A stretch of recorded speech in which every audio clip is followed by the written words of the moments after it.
Hello, bienvenidos, and welcome to South Summit 2020, coming to you from La Nave here in Madrid. South Summit TV is a global platform, bigger, better, bolder. Technology and innovation have to be at the heart of the transformation we need to do as a country. Most people alive today have, at least in my view, a 50% chance of never getting sick, however long they live. You can actually see this situation, this pandemic, as an opportunity to reinvent yourself. You are the finalists in the health and well-being category. Category of education. So let's continue with the future of work segment. Number 1, hire great people. Number 2, hire great people. Number 3, hire great people. It's going to be the explosion of the startups here in Spain. And the winner is... The winner is... And the winner is... Medicsen. Body AI. Google. Education isn't everything, but it's almost everything. Well, liquid learning is a transformational and interactive educational experience. We need to move from ideas to action. I think a lot about the line between confidence and humility. We're going to have a stronger society. Very resilient society.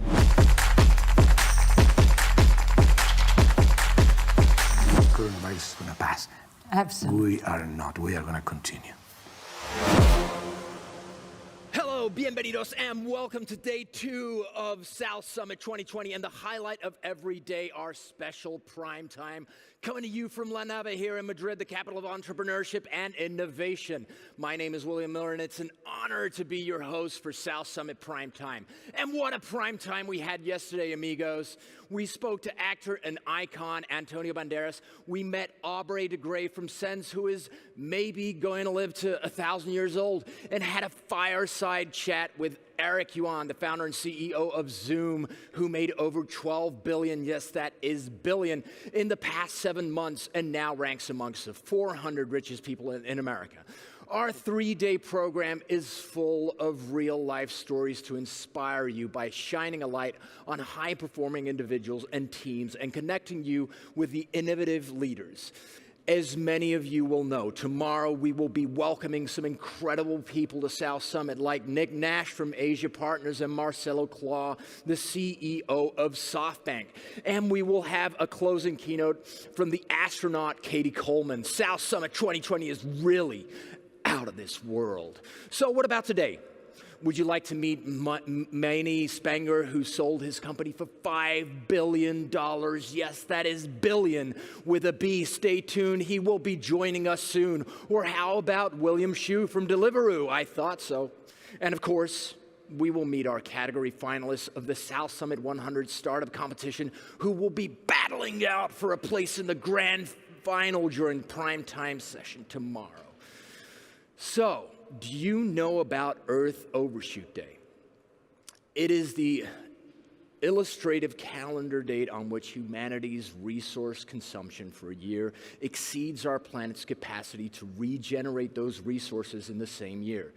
So, we're going to start our sustainability track by meeting a fellow thespian who is on a mission to save our oceans. Sam Waterston is an American actor, producer, and director known for his work in theater, television, and film. You may have seen him in his Golden Globe-winning performance for I'll Fly Away, or this Screen Actors Guild Award-winning performance in Law and Order.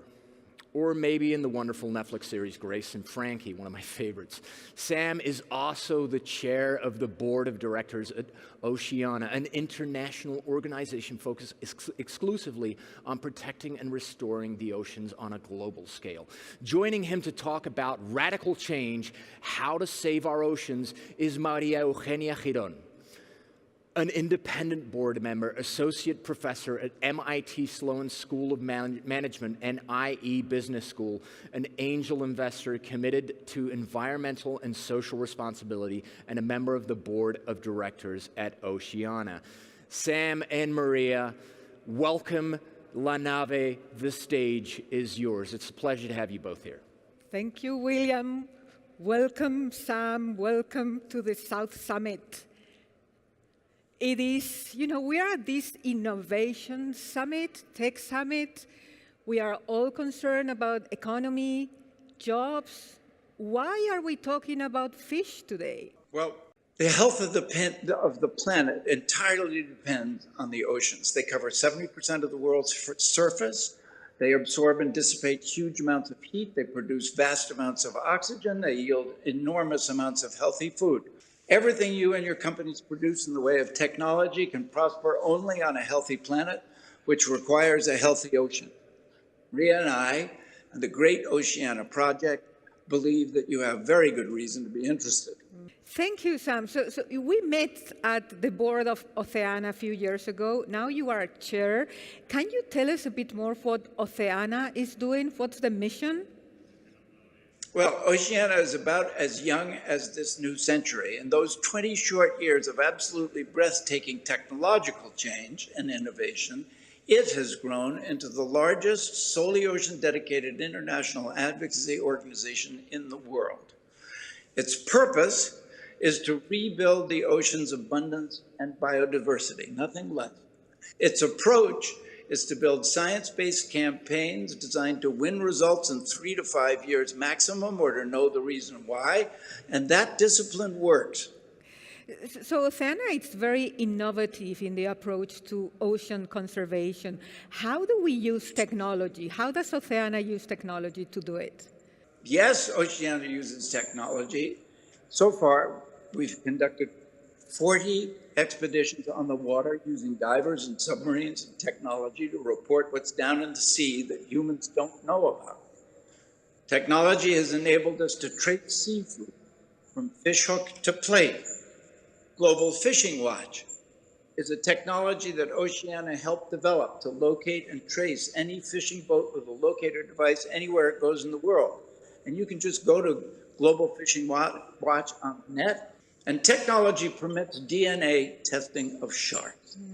It can identify sharks by species even after they've been butchered, and it's a major tool in interrupting the illegal transshipment of shark fins through Peru.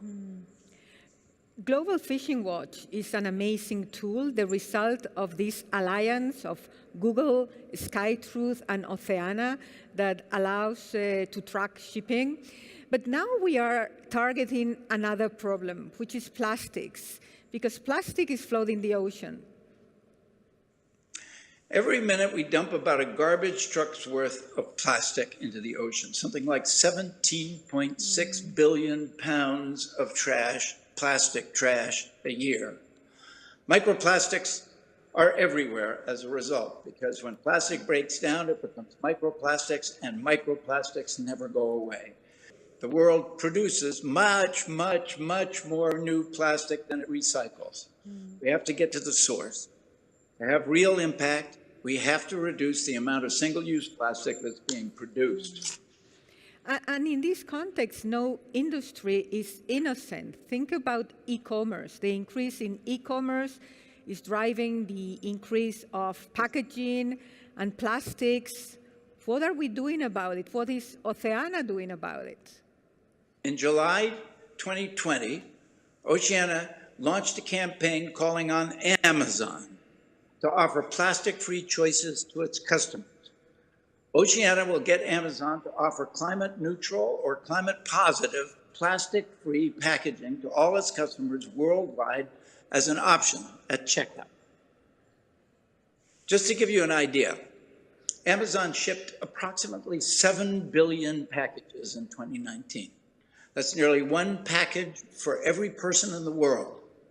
These packages often use plastic packaging that can end up in the oceans and devastate marine life. Only 7% of all plastic produced to date has been recycled. The other 93% has been landfilled, burned, or it has become pollution in the ocean and the environment. Amazon can help by giving its customers a plastic-free packaging choice. So this is a call to action to all of those e-shoppers to join us and ask to Amazon for a plastic-free choice at the checkout. And we hope that through this chat, we will get more people involved in ocean conservation. But maybe to inspire them, we can let them know why you and I joined. And let me start, Sam. You know, I am an entrepreneur. I like to get things done. I like to make a change, to move the needle. And ocean conservation is solving so many problems at once: the problem of climate, the problem of jobs, the problem of food. And Oceana, it's very goals-driven, very practical. It achieves victories, and it gets things done. Why did you join, Sam? Well, you know, everybody has a triggering event, and so mine will be different probably from a lot of the people who are listening. But mine was the collapse of the cod fisheries in my own backyard on the northeast coast of the United States. It astounded me and alarmed me because plentiful cod, to New Englanders, stood for the inexhaustible sea. Cod was a major reason Europeans got interested in North America in the first place, and one of the first big transatlantic industries. So news of their decimation and the closing of cod fisheries was a major shock. And then I was associated professionally with Ted Danson and Keith Addis, who were in at the beginning of Oceana as it now exists. They invited me in, and I'm forever in their debt. In the first place, I got to meet Dr. Daniel Pauly, another board member, who is a towering figure in the world of ocean conservation. And as if that weren't enough, Oceana gave me something constructive to do with my alarm. Okay, I want to thank you for that story. And I want to thank the South Summit for inviting us to present Oceana, what we do, and why ocean conservation and fish makes so much sense today. Oceana is calling on online shoppers, ocean activists, and entrepreneurs and tech companies of every size and stripe to ask Amazon for plastic-free options in shipping and receiving of goods. Oceana is calling on online shoppers and ocean activists to do this at checkout by adding their names to change.org/plastic-free choice. All of us can do that as individuals, and we should, but there's no telling what the people in this meeting could accomplish if you choose, or when you choose, to add your voices too. You can help, that's for sure, and it's very satisfying work. Thank you very much for your time and attention, and Maria, thank you too. Would you like to add anything as we close? Yes, thank you, Sam. Thank you, South Summit. And remember, you can all help. And from South Summit, Sam, we hear that call and we take it upon ourselves. South Summit Innovation is business. Thank you, Maria. Thank you so much for being here. And business is supposed to create awareness too. Thank you for creating that awareness in the oceans in our world, because there is only one world. There is no plan B. And keeping with the idea of radical solutions for radical change, let's kick off our South Summit 100 Startup Competition final in the category of sustainability and energy. As you know, South Summit TV is covering 9 topics over 3 days, like sustainability. And in each topic, we have a specialist pitch competition.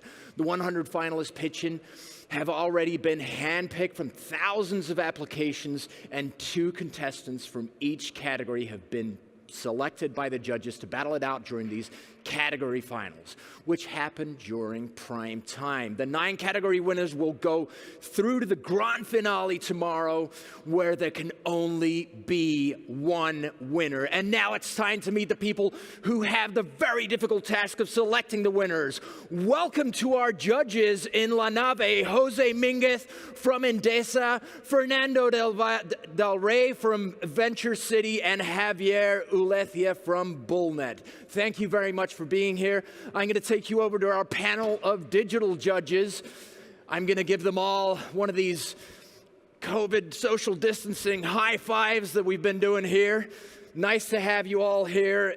We have with us Jose Manuel Caro from BS Startup, Banco Sabadell, Nacho Mateo from IE University, Jose Luis Silva from Dux Capitals, Sean Seton Rogers from Pro Founders Capital, and Hannah Kuo from Rakuten. Welcome to you all. Thank you very much for being here. Okay, hold. So the 5 competition criteria being used by the judges in their marking are innovation, scalability, team, viability, and investability. Each finalist has 3 minutes exactly to wow our judges, and the jury can ask them a maximum of 2 questions. That is 2 questions, jury.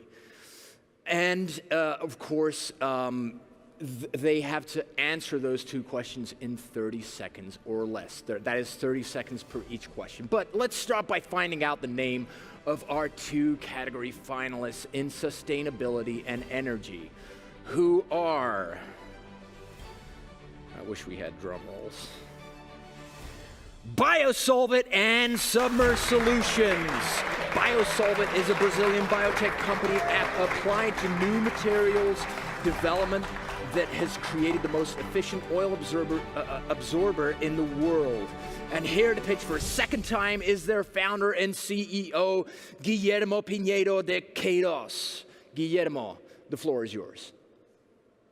My name is Guillermo Queiroz. I'm the founder and CEO of Biosolvit, a Brazilian biotech company applied to new materials development. I'm here today to show you an amazing solution for oil chemical spills.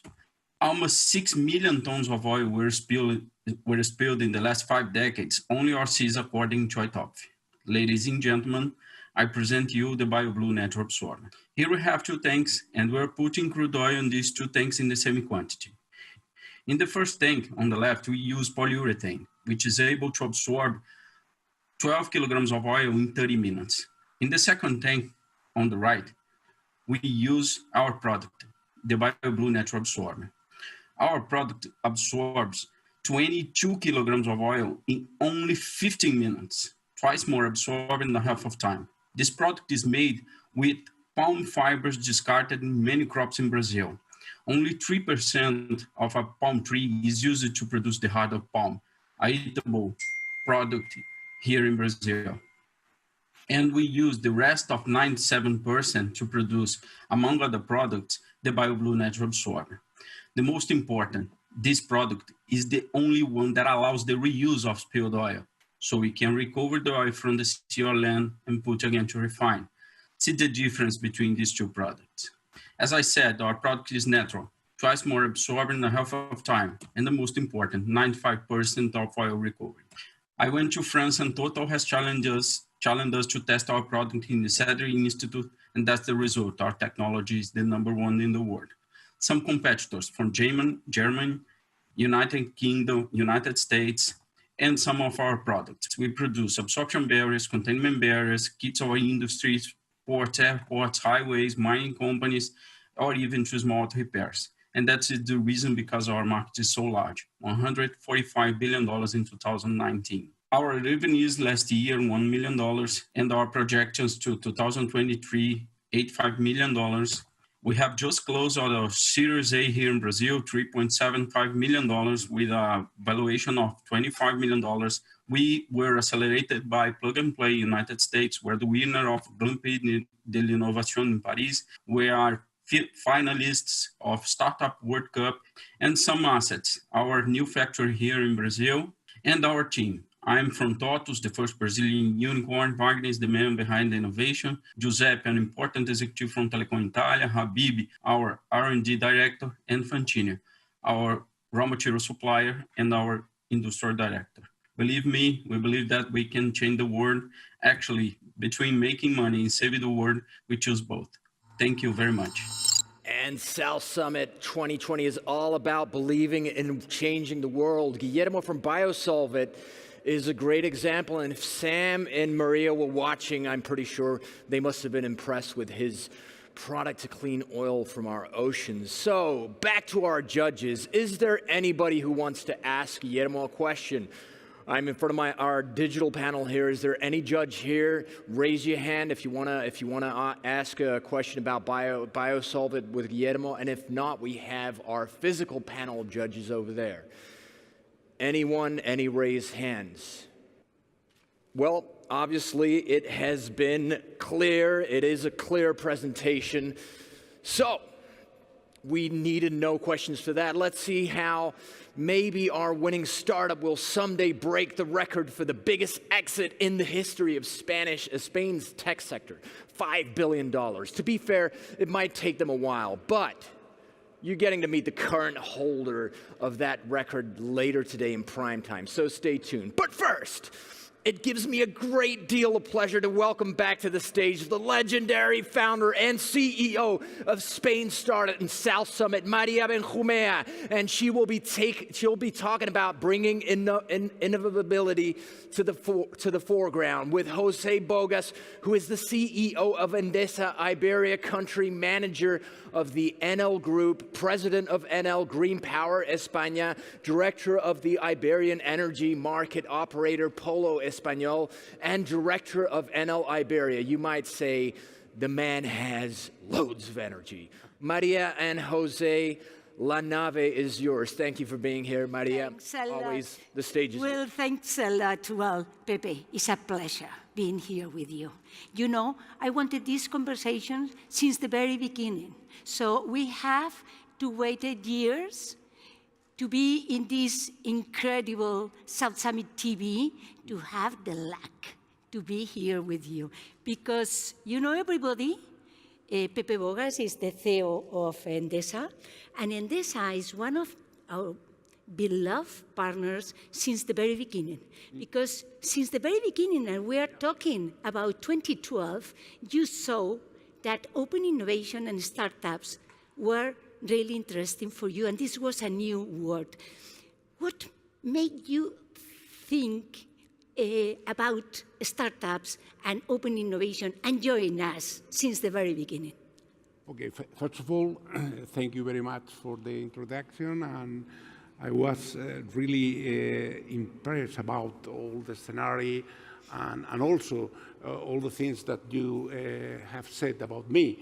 In any case, well, I'm very proud that since the year, as you have said, 2012, we were committed with this idea of innovation, this idea of supporting a startup and looking for new ideas, open minds, etc., etc. Looking back, these 8 years ago, I think that we chose the right way. That is real.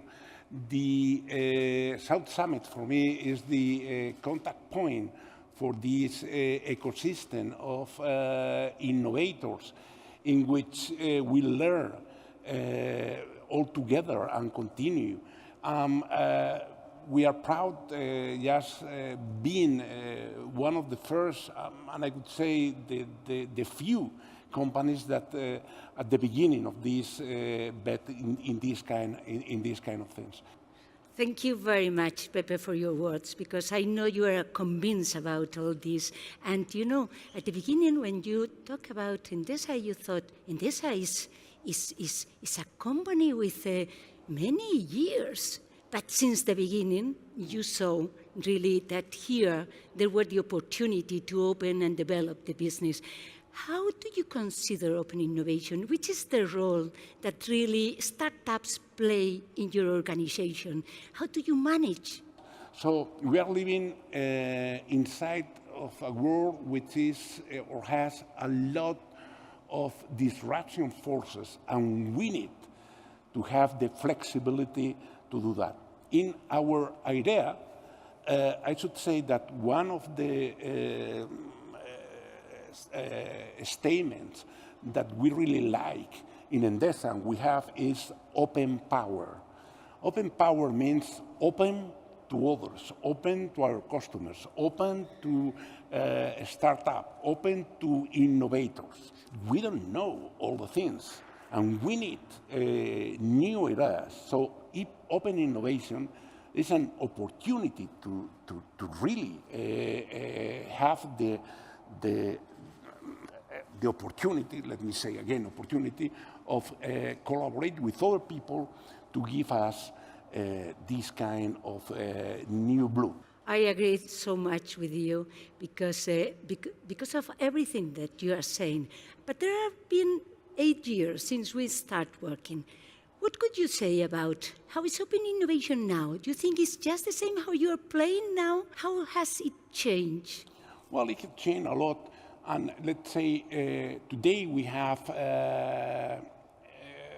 different teams with different functions, and we try to combine different ideas in this so-called agile methodology. And then innovation is one of the tasks that we should face every day. And I really want our people think in innovation, not only technical or technological innovation, but innovation that is the way in which people should be curious about different things and try to look for different solutions in our normal life. So the startup are another pillar of the way in which we work with them. As I have said, they are innovators, of course. Today, I think these startups are more focused on specific areas of businesses. We begin with them trying to launch a pilot or a proof of concept, and we will pay for this. What we are looking is that this startup will become a provider of Endesa in the future. And also, inside of the Enel Group, we have a network of 10 innovation hubs. These innovation hubs are looking for, among other things, the best startup that could collaborate with us. We need these startups, these innovators, just to help us in this disruptive and changing world in which we have to work, and to work with the idea of sustainability in the sense that today it is very important, the economic result of the companies. But if you are not sustainable, and sustainable means a lot of things, not only environmental or environment, but social, integration, a lot of things, just to be something really integrated in the world.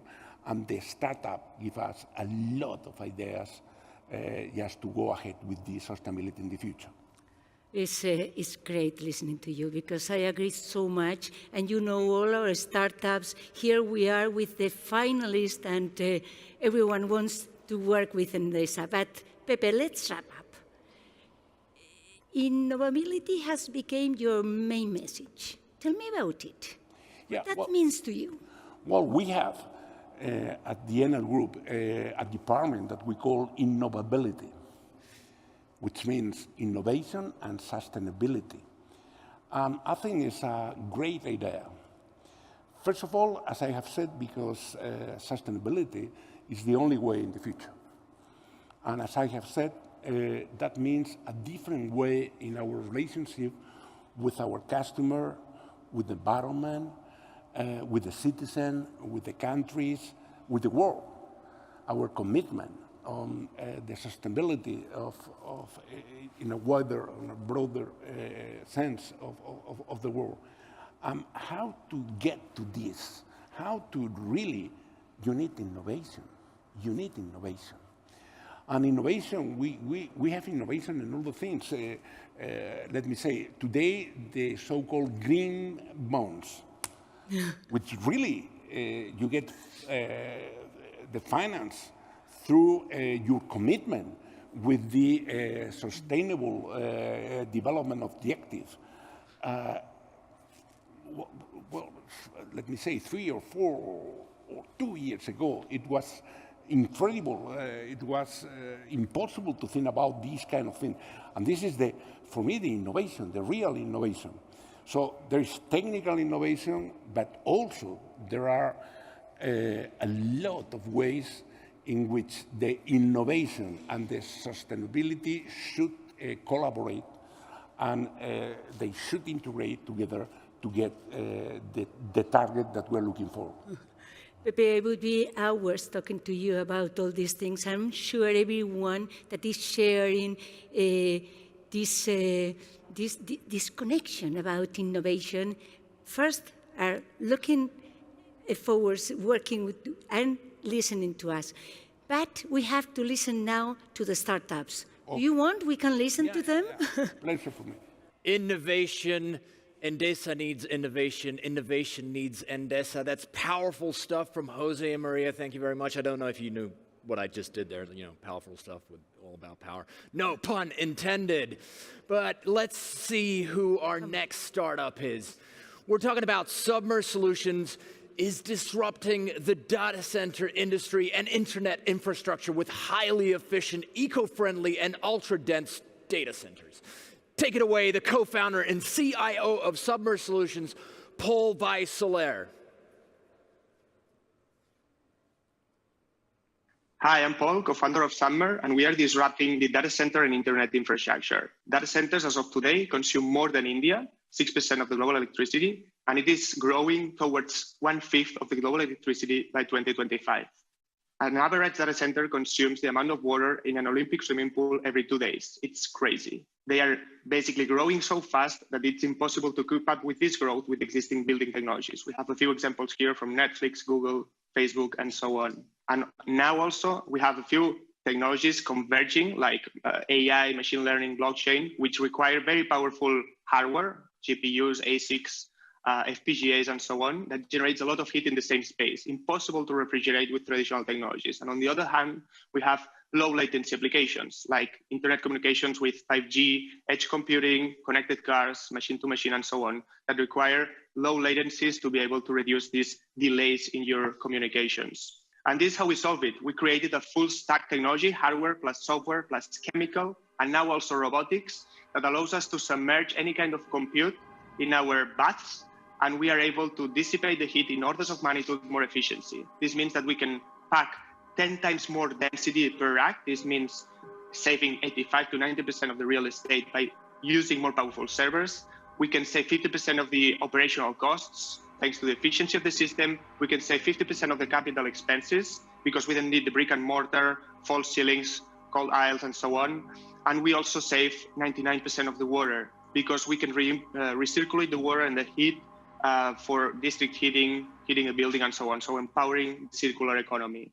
The market is huge. It's growing at a 2-digit rate, only in terms of growth, 300 billion in the next 4 years. And our vision is to capture this market by becoming the de facto way of operating and making data centers more efficient, more sustainable, and more dense. We are ahead of competitors, 10 times faster. Basically, in a year, we move faster than our direct competitor in 10. We have a PCT international patent, and we own the full stack technology. Again, hardware, software, chemical, and robotics. We are moving towards automation and making autonomous managed services, and this brings us to the subscription business model also. And some happy customers, Digital Realty, one of the biggest scholars in the US, Etisalat in Middle East, Airbus, and so on. We are growing towards 9-figure sales by 2023, 10x growth last year, and our team is a rock star. We basically have the former infrastructure director from Apple and Yahoo, our CDO, ex-Ingrams, ex-Intels, and so on. And this is Submer. I hope you like it, and please, if you have any questions, shoot us an email at paul@submer.com. We are looking for customers and future investors. Thank you very much. And right on time, Paul for Submer Solutions, eco-friendly and ultra-dense data centers. Now, before we start raising hands, may I remind our judges they have to start voting. They have to start voting for one of these startups. Okay, we have Submer and Biosolvit. Okay, so do I have any raised hands? I see from Jose over there, our physical judge who is right here in La Nave with us. What questions, Jose, do you have? I have one question.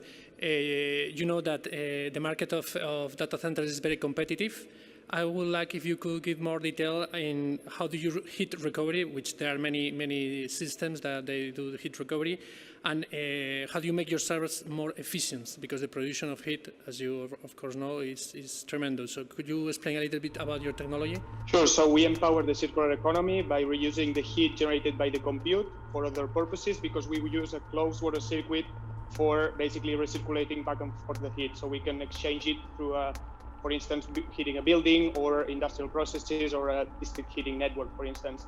On the other hand, regarding the hardware, we not only optimize the facility power usage effectiveness, but by cutting by half the operational cost of the data center, but also at the IT level, the IT usage effectiveness, because we don't need moving parts, fans, and so on. So saving 10 to 25% at the server level.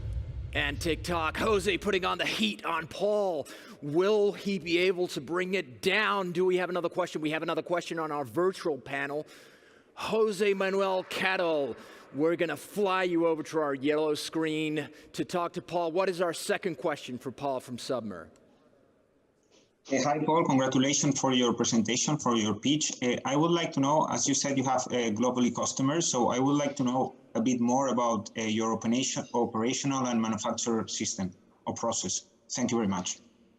Excellent. So what we do is diversify operations worldwide. We have our own main factory in Barcelona, but we also have a factory and we start shipping pods successfully from the US for reducing lead times and also import and export taxes. We have customers there like Visa and some of the top 5 biggest tech companies. I cannot say the name, but we are starting to diversify and having multi-sourcing also. So we don't have any bottlenecks and we have the scalability to provide our technology anywhere in the world.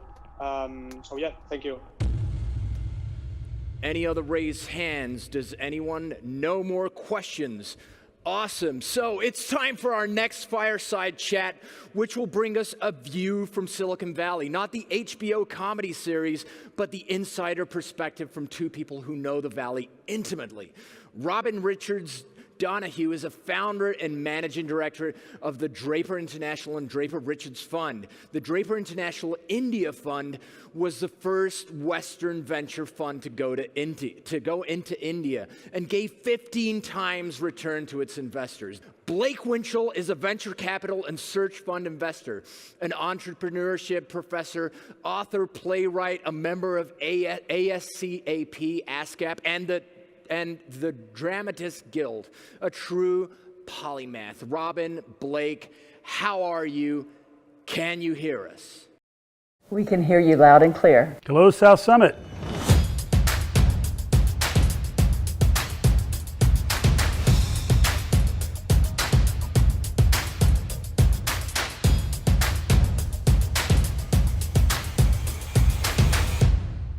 So, Robin, what is being transformed in the social impact world because of the COVID situation? So the singular impact of the pandemic in the world of social impact is the huge change in distribution channels. This has happened across many, many sectors, and today I'm just going to tell you about 3: education, food distribution, and then healthcare.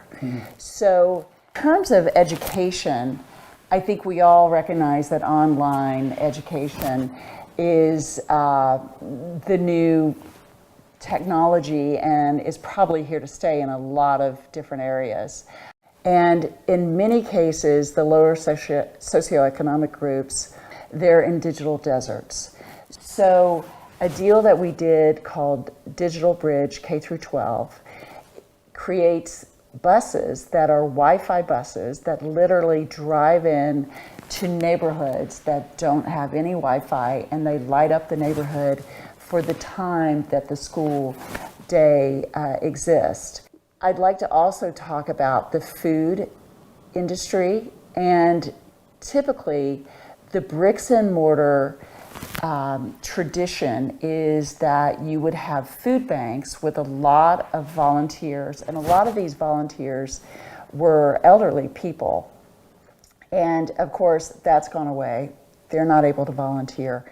What's happened is not only have food banks merged together, which is a great thing, but think of it like Amazon. They now think of the end user. So they are creating boxes of food for individuals based on their taste, and it's all automated just like an Amazon order would be.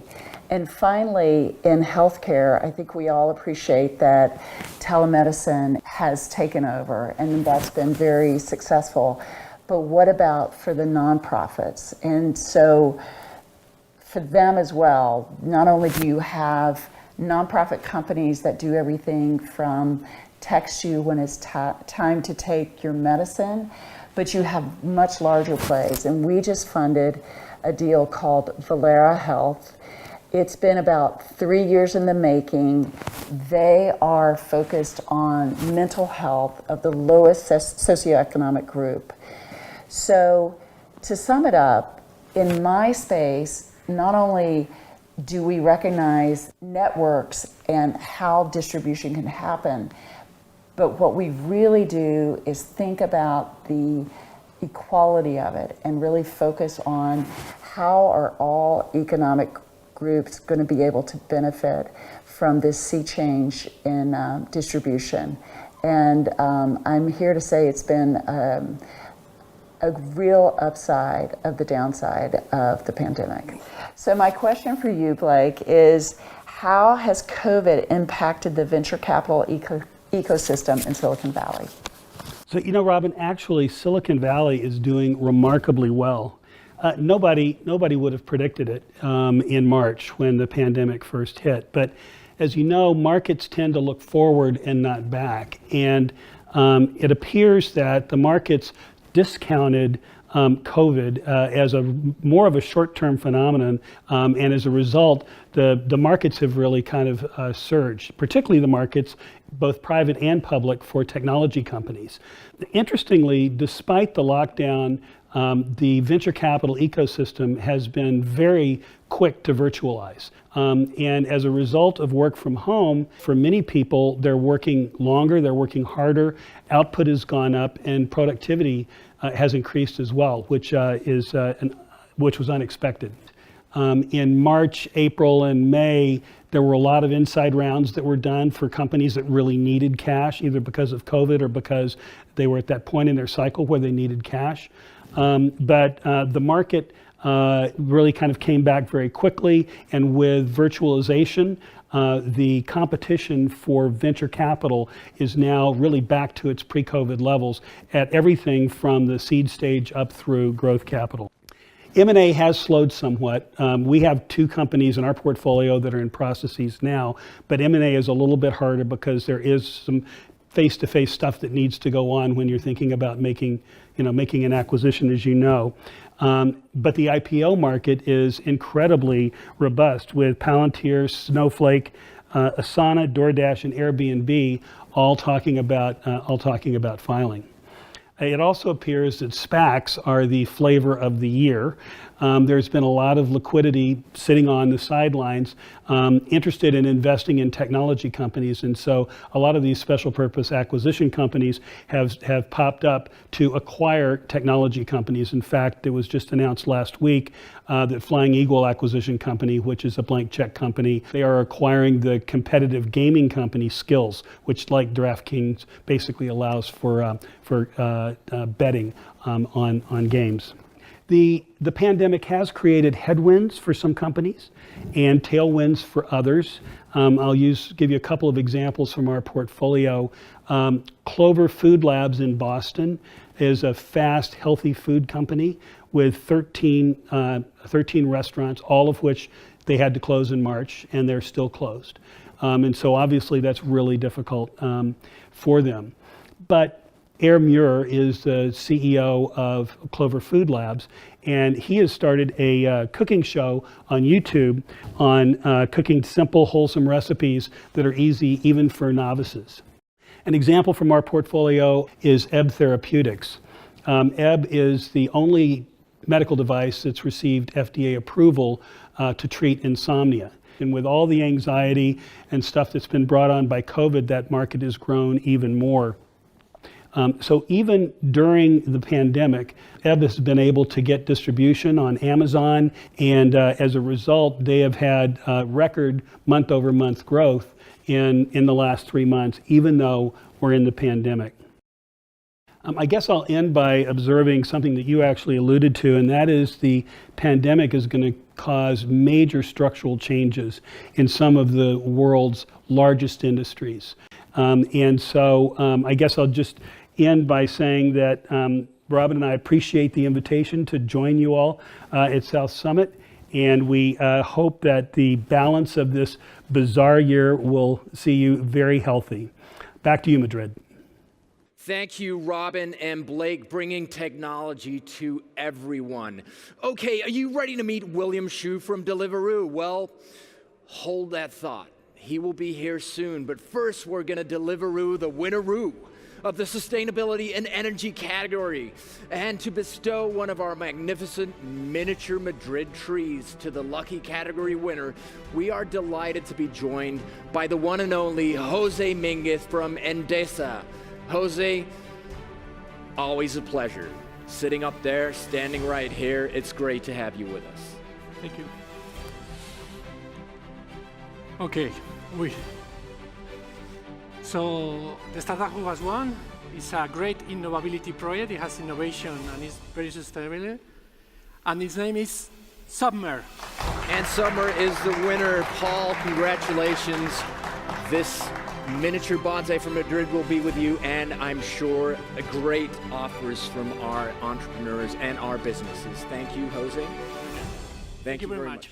And I'll see you up there. Jose is not leaving us. He's still staying with us for a few more rounds. Okay, we're moving into the category of mobility and infrastructure, an area which affects most of our lives most of the times.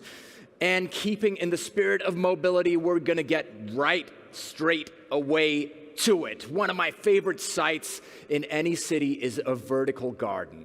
Good for the air, good for the planet, and good for you. So let's explore building the urban oasis with Stefano Boeri, the founder of Boeri Studio. Stefano is an Italian architect and urban planner, creator of the vertical forest pair of residential towers in Milan with over 900 trees and almost 9,000 meters of terraces. The building was voted the 2015 best tall building worldwide. Stefano will be in conversation with Martha Thorne, the Dean of the IE School of Architecture and Design, Executive Director of the Pritzker Architecture Prize, popularity known as the Nobel Prize for Architecture, popularly known, and an international jury member for Arc Vision, Woman and Architecture, a prize honoring outstanding woman architects. Stefano and Martha, the stage is yours as we connect to an amazing building, Palacio Real.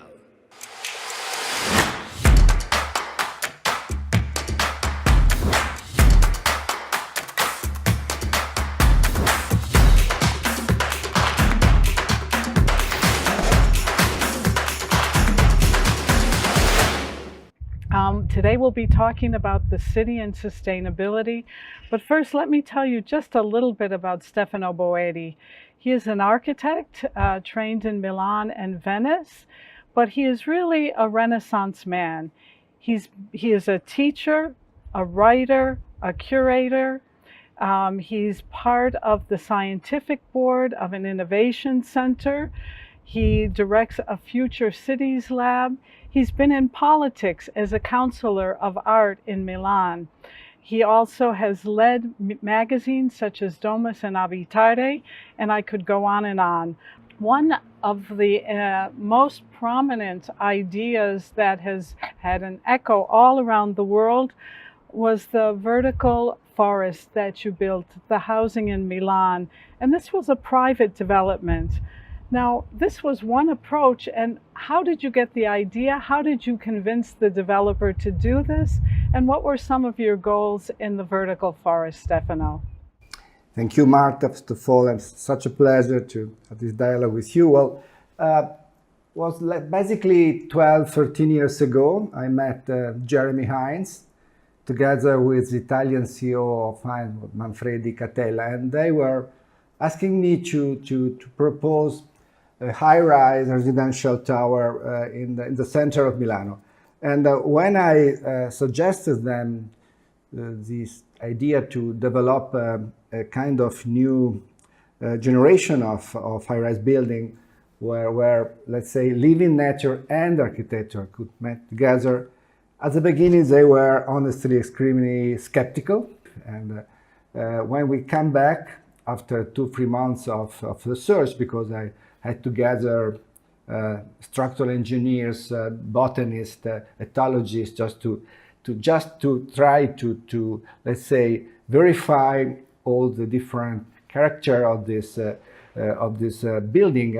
And when we come back with the answer, they say, well, let's start, let's do, and let's try. The role of the plants on the building is just for reducing CO2, biodiversity, insulation. What does it do?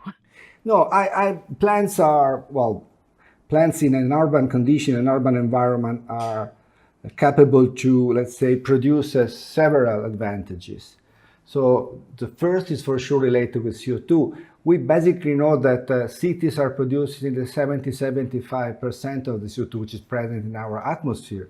And we know that on the other side, the forest and woodland are absorbing the 30% of that CO2.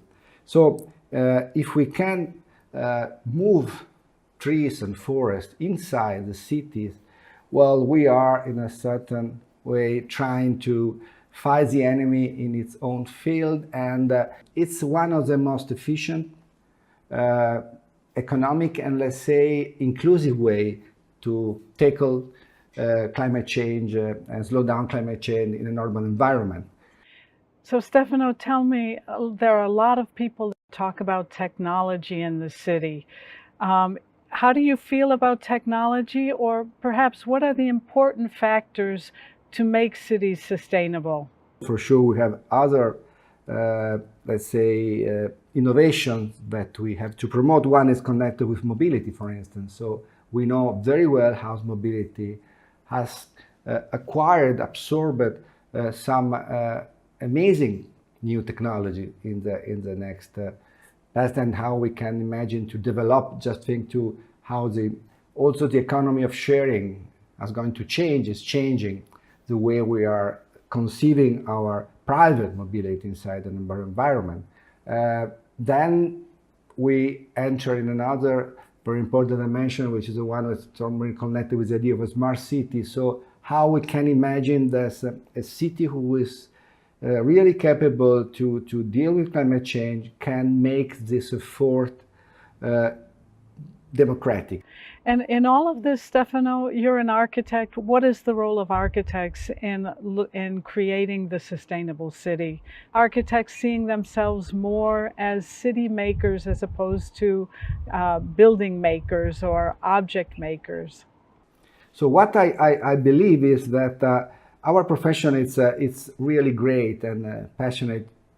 And it has two main dimensions that it has to develop together. One is about inclusion. We have, if we want to anticipate the future of environments, of let's say inhabited space, as we have to do, we have always to take in consideration a multitude of possible inspiration. We have to open the future, to have to, let's say, confront different possibilities about the future. And to do that, we have to be influenced by the art field, by the science, by different technologies, by human discipline, and so on. So, and then it's about inclusion, about to be open. Stefano, we've all shared our screens over the past months, and all our communication has really been through digital media. I'm looking forward to the future, and I'm hoping that our interaction with physical space, our connection being physically with other people, will become even more important. How do you see the future as a result of COVID? If we pay attention to the, let's say, the reasons of and also the origin of this virus, we start to consider and to see how is this COVID pandemic sudden event is strongly connected with other crises, with the climate crisis for sure, with the economical crisis, and we, I think, now are in condition to observe how also this, let's say, sudden accident is part of a long-term process of transformation.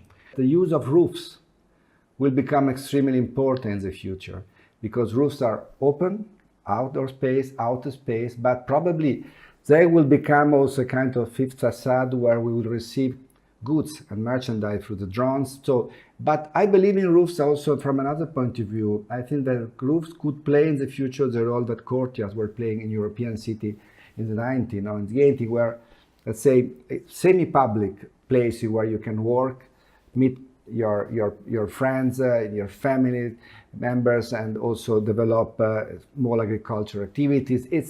Roofs will be extremely important. If you're looking to new companies or to startups who want to enter the picture of cities and sustainability, what advice would you give to them? So I believe we have to develop our let's say, creativity, keeping these two issues one close to the other. Climate change, global warming, poverty, and the necessity to adapt our city, to update them, to host this probably wave of poverty. Stefano, it's always a pleasure to speak with you. It's an inspiration, and not only an inspiration through your words, but I know what you believe and what you say is what you practice, whether it's in your architecture or teaching or curation. Thank you so much for being with us. It's been a pleasure, and I can't wait for our next conversation. Yeah, yes, thank you so much. Thank you. Ciao. And amazing stuff from an amazing location. Okay, let's move on and up to meet the two South Summit 100 Mobility and Infrastructure finalists, who are Celebrará and Mixmove. Congratulations, and get your pitches ready again. Celebrará from here in Spain are shaping the future of mobility with a Hyperloop-inspired transport system to move at 1,000 kilometers an hour efficiently. Wowza. Here to whiz you through their pitch for the second time on South Summit, please welcome their Chief Operating Officer, Luis Navarro. Your 3 minutes start now. Good afternoon, everybody. My name is Luis Navarro. I'm the Chief Operating Officer at Celebrará Hyperloop. Welcome to the future of long-distance transportation. Hyperloop calls for the fifth mean of transport and consists on a vehicle that levitates and travels through a tube where the air has been previously extracted. We can reach ultra-high speeds up to 1,000 kilometers per hour with a very low energy consumption. Hyperloop will be released in the next decade. Why? Because it's a lever to decarbonize our economy. Transport is one of our main pollutants, and Hyperloop can substitute polluting alternative means of transport in order to bring a zero-emissions transport system. Socio-demographic changes, such as the overpopulation of cities, will demand new mobility means, and Hyperloop is a good solution to connect cities center to center. Hyperloop will be labeled as a green investment. And this is something quite attractive for governments and also for private funds. So we'll have a good access to funds to support and to finance future projects. Also today, we have technologies available that we can reach and we can incorporate it into our development. And this is something that will accelerate definitely the path to market of our system. Now, let me tell you something about Celebrará Hyperloop. Well, we have a clear idea. We want to connect the world in a matter of minutes. But any business-minded person will say that this is not feasible if it's not cost-effective. And this has been our obsession from the day one. So we have built this vehicle. This vehicle incorporates the core technologies and the propulsion system into the vehicle. And we can simplify by doing that, the infrastructure. And therefore, we can lower the cost dramatically, the cost per kilometer of infrastructure, and also operate at safer pressure levels. Was first described more than 100 years ago. However, it was in 2013 when Elon Musk released or rebranded the idea. From that time, we are 6 companies in the race to develop Hyperloop. And we can lead the path to the market by means of bringing this unique solution that has the potential to dramatically cut the cost. The day of tomorrow, we will be the vehicle OEM. We will sell vehicles, Hyperloop vehicles, and we will partner with infrastructure developers and other operators to sell turnkey solutions to government and our clients, connecting regions and not only cities. 2030, we will be market ready. Next year, we will start building our one-third scale prototype test track in order to develop the technologies that are needed to reach the market. Also, we are progressing with the standardization, and we are now working with the European Commission to reach or to be aligned with this future regulation of the system. We are 30 people supported by 20 engineers from Altran. That means 50 people working day and night in this development. Join us. Welcome to the future of mobility. This is Celebrará Hyperloop. And just on time, Luis Navarro with Celebrará attempting to hyperloop the world together, but will he manage to hyperloop our judges? Is anyone curious? Do we have a question for Luis Navarro about the hyperloop? Jose Luis Silva, let's bring you over to the yellow screen. Your question for Luis Navarro, please. Thank you very much, and congratulations. So my question, actually I have two questions that are related. The first one, when are you planning to, when are you seeing revenue in your startup? And the second one is that I see that you have several VCs invested in your cap table. How are you going to match the long-term revenue with the exit strategy of the funds, which typically is 7 to 10 years, and that mismatch on the timing with your funds? Great. Thank you very much for your question. So first thing is that, yeah, we will be market ready in 2030. However, we are planning to deploy side products that will be available much sooner, such as some mobility solutions for the electrification of cargo movement in ports that will bring us really relevant revenue streams in the next 2 to 3 years. And that's that's only one example of the product that will be ready. And we are matching with VCs that really have this capacity to wait patiently, because they are patient capital, you know, and they are ready to wait 5 to 7 years for an exit. And probably, yeah, that exit will be quite sooner if finally happens than 2030. So basically, this is something that they can, we can say, craft their P&Ls and their numbers, their Excel files, you know, to make that a reality. Doc, thank you so much. That is an amazing answer. We have to cut you short. Now, you're talking about patience. We had a little bit with you there. Do the judges have more patience for another question? My man, Javier Ulecia, your question for Celebrará. Thank you. It's a question about the money. You say that you're looking for 3 million, but I suppose that you will need much more money afterwards. So how much do you expect to raise until you are profitable or you sell the company? Yeah, we recently in April, in the middle of the pandemic, we closed a 7 million investment round. And that's something that we will combine with the access to public funding to cover the needs towards the construction of the 3 kilometers test track. And we envisage that probably the amount of funds that we will need until 2030 goes further than 100 million euros to cover it in several investment rounds. Money questions from our man. Let's just remind you, Javier Ulecia from Bullnet is a founding partner of Bullnet, a venture capital firm specialized on high-tech projects, and also the chairman and co-founder of All for Paddle Adidas, worldwide licensee for the sport of paddle. And he just hit a ball to our second competitor for this award. So let's keep moving on, fast moving on to the theme. Let's go straight to our next fireside chat with none other than William Shu, the founder and CEO of Deliveroo. Will founded Deliveroo in 2013 alongside his childhood friend, Gren Orlovsky. And the duo paired technology with the nation's best-loved restaurants to bring great tasting food straight to people's front door. Today, Deliveroo works with over 80,000 best-loved restaurants, as well as over 50,000 riders, servicing more than 500 cities across the globe. Will is being interviewed by our very own tech and investment maven, Liz Fleming. Liz is an early stage investor and ecosystem catalyst like no other, and a founding member of the Murphia. Will and Liz, the stage is yours as we connect with Palacio de Cibeles.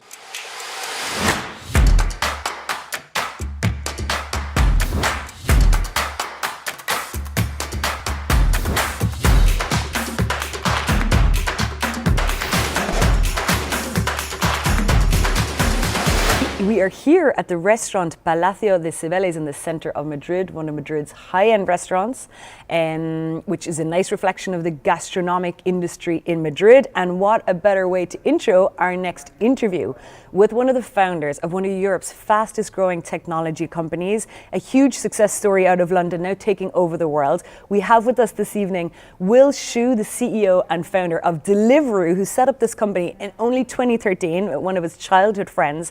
They already have over 80,000 restaurants on their platform in 500 cities and have been fundamental over the last 6 months in helping this industry survive during our current times. So, Will, delighted for you to be here with us. Thank you so much for making it. I'm really happy to be here. Thanks a lot. Thank you for this virtual edition of South Summit. We'll get you back into Madrid another time to experience some of the culinary experiences here that you and others have been supporting. Would love that. So listen, Will, complicated couple of months. I think Deliveroo's had an interesting role to play in all of this. Tell me what's been going on at the company with your customers. How have you been keeping things going? I mean, it's just, it's been pretty crazy. I guess we're a global business. So I'd say the first sort of COVID, the first areas that we learned of COVID and the impact on the three sides of our marketplace was in Hong Kong and Singapore, right? Because that sort of happened in January. And what we saw there was that the restaurants actually stayed open. I think those two places were pretty used to dealing with this type of situation. And so things kind of moved along as usual, except, demand went up, basically. Then what happened in Italy, Spain, France, and the UK was pretty different because restaurants just shut down, right? Governments put workers on furlough, which I think makes sense given you want to protect the public from obviously this terrible crisis. But what happened is what we saw happen was the restaurant supply on our platform fell dramatically, pretty much overnight. So you're talking about big chains, you're talking about independent restaurants. And we had no idea when these restaurants would reopen. And on top of that, what we saw that customers were very nervous about ordering food delivery, right? They had no idea if it would be safe. And so we felt a huge amount of responsibility in a hugely uncertain time. We felt a responsibility to our restaurant industry and to our partners to help them stay open and to generate revenue. We felt a responsibility to our riders to put measures in place that they could work safely. And then obviously, we also felt this enormous responsibility to get food to people who were most vulnerable and in many cases just couldn't leave the house. And on top of that, obviously, with all the restaurant closures and on all of that, it was just an absolutely crazy time. And so I guess the short of it is we had to reinvent this industry almost overnight, reinvent how we work with restaurants and consumers and riders and just come up with a new offer. So that was very challenging. How ye reacted so quickly, and I mean, how did you put in those measures? I guess even, different communications coming from government. How were you able to figure out so quickly that you could deliver food safely, I guess? It was really crazy, right? And because every government also has different advice, right? And so when you operate in 12 different markets, you can't do the same thing. First, I guess, though, if I speak of generalities, the first thing we did for our customers everywhere was to make sure delivery was safe. So we were the first delivery service to offer contact-free delivery. So messages in the rider app, messages in the consumer app, advice to restaurants that this is how we're going to operate. We also worked extremely hard to offer customers a greater range of food. So since the outbreak of COVID, our on-demand grocery offer has been really hugely important for our customers. And then, in Spain, we've recently announced we are working with El Corte Inglés and Sanchez Romero, for example. Our view is we want to offer all types of food occasions to the consumer. And so we're really proud of those partnerships. And then I would say that, you know, the responsibility we feel is huge, right? This adoption of online food delivery has been going on for about 7-8 years. But we think COVID has taken consumer demand forward a few years. And so it's just much more of a mainstream thing. And people are relying on us. Now, when we then talk about the restaurants, I mean, the hospitality industry is suffering hugely, right? This is a well-established industry that's operated largely in the same way for decades. And overnight, you just have the tsunami of change, which is challenging. And so when restaurants reopened after being closed for a while, they found that in many cases, you know, pickup and delivery was their only channel to reach customers for a while. And it's just become a much more important part of their business. And so for many of these restaurants, they're thinking delivery first at this point, obviously depending on which market we're in. And so at Deliveroo, we have this huge role in helping our partners adjust rapidly to this change. And we're really proud that we've been able to support the industry in a few following ways. So I'd say, I'll just list a few. One, we've changed our restaurant payment process. We actually pay restaurants on a weekly basis rather than fortnightly. And that's really helped unblock some liquidity issues that small merchants have. We've reduced sign-up fees for new restaurants in recognition that this is a major part of their sales now. Obviously, we've had a lot of new restaurants join. In Spain specifically, we had over 2,000 new restaurants join us since obviously the crisis kicked off. And then what we've also done is we have 7-8 years of experience of operating delivery with restaurants, and we've taken all of those learnings and released playbooks for people. And then finally, what we've also done is we've allowed customers to help their local community by leaving an additional tip or payment for local restaurants, to mostly small restaurants via our platform. And that's something that a lot of people have taken that up. Finally, just on the rider side, for our riders, safety is the most important thing to protect throughout this period. We campaigned in numerous countries for our riders to be declared essential workers. And this is a recognition that allows them to keep working and also servicing the most vulnerable people in our communities with food and essentials. Through our rider app, we give very, very frequent updates as to what's going on with government guidance and what's going on locally.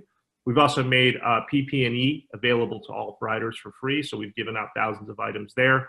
We've also put in place a monetary fund to make sure riders who are unable to work because they've been ill, that they've been financially supported as well. So a lot of stuff done in a very short amount of time. Really proud of what the team has done. Amazing, Will, to hear about everything that you've implemented over the last 6 months, and a fascinating success story to hear about Deliveroo. So thank you so much for being with us this year at our virtual edition of South Summit. That's a wrap from us, guys. Over to you in the studio. And thank you, Liz. Now, before we move on, I just want to remind you to join the South Summit 2020 online community to connect with the best of the best and build your professional network for the future. I promise you will meet some great people there. Just go to southsummit.co to register today. So moving swiftly on, it's time for our second category finalists in mobility, MixMove. They increase fill rates in B2B logistics by connecting and sharing data throughout the supply chain via their SaaS platform. And joining us from Norway to mix it up with our VIP judges, please welcome the CFO of MixMove, Christopher Wang. Hi there, I'm Chris and I'm from MixMove. We're a Norwegian software as a service solution for business-to-business logistics, and we work to optimize fill rates in trucks and containers. So the problem with current logistics is that a customer order is normally packed on a pallet.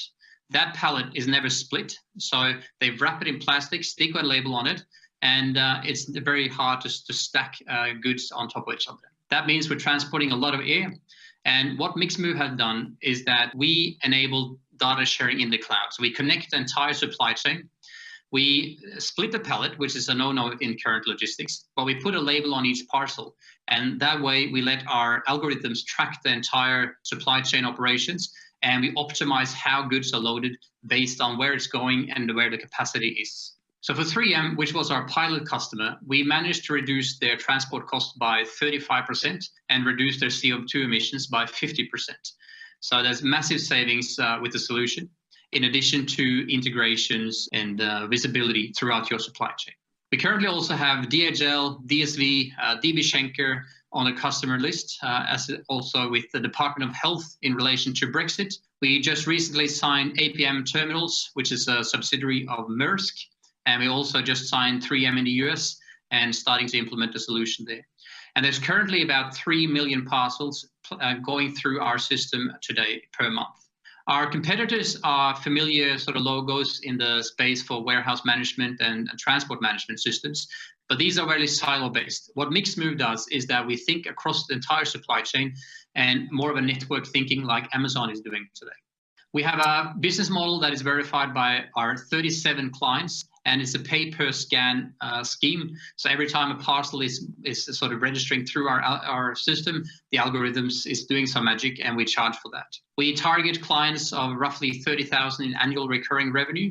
We so far lost no clients, but we expect them to have a sort of like a 6 to 8 years lifeline. And our customer acquisitions cost is currently at about 50,000, but we expect that to come down as we do more and more online marketing. We currently have annual recurring revenue of about 1.5 million, and that's expected to end at about 2 million this year. We are currently not raising, but we expect to have a round of 3 to 5 million in about a year's time. And we already have Plug and Play Ventures as an investor, and they are expected to follow on their option. And we also think we can do some debt financing on that. Our team is about 35 people with logistics and IT background. And we were recently named a cool vendor by Gartner, which is a sort of a recognition of our technology. So if you're interested in to learn more about MixMove, I look forward to hear from you, and I can go into more details about who we are and what we do. Thank you for your attention. Chris for MixMove, trying to make the move smarter and greener, but did he manage to move any of our judges, anybody on the virtual panel or any on the physical panel? We have on the virtual panel Nacho Mateo, Chief Investor of Relations at IE Business School. Nacho is a former COO of Spain startup and has worked in innovation, strategy, operations, business development, and legal and financial fields. But he is always looking for new challenges. So Nacho, come with me to the screen and feel free to challenge MixMove right now. Thank you, Chris, for the presentation. Could you give us more details about your growth strategy and the next steps that you are trying to move for the coming year? Sure. That's a very good question. And what we're focusing at the moment is Europe. And we think the market is large enough here for us to capture enough here. But in our longer term strategy, and which is what we're racing for next year, is our expansion to the US. Because we see we are being pulled out in there, but we need to grow sort of at the pace we can handle. So we also have sales reps in Asia Pacific. So we're also being pulled in there, but we're trying to do a growth rate that we can manage and handle. Okay, perfect. Amazing. Nacho, while you're here on the screen, just bear with me for a moment because I'd like to ask you a couple of questions. As a former COO of Spain Startup, the company behind South Summit, what does it feel like to be here today, seeing how far South Summit has come and watching these great startup pitches?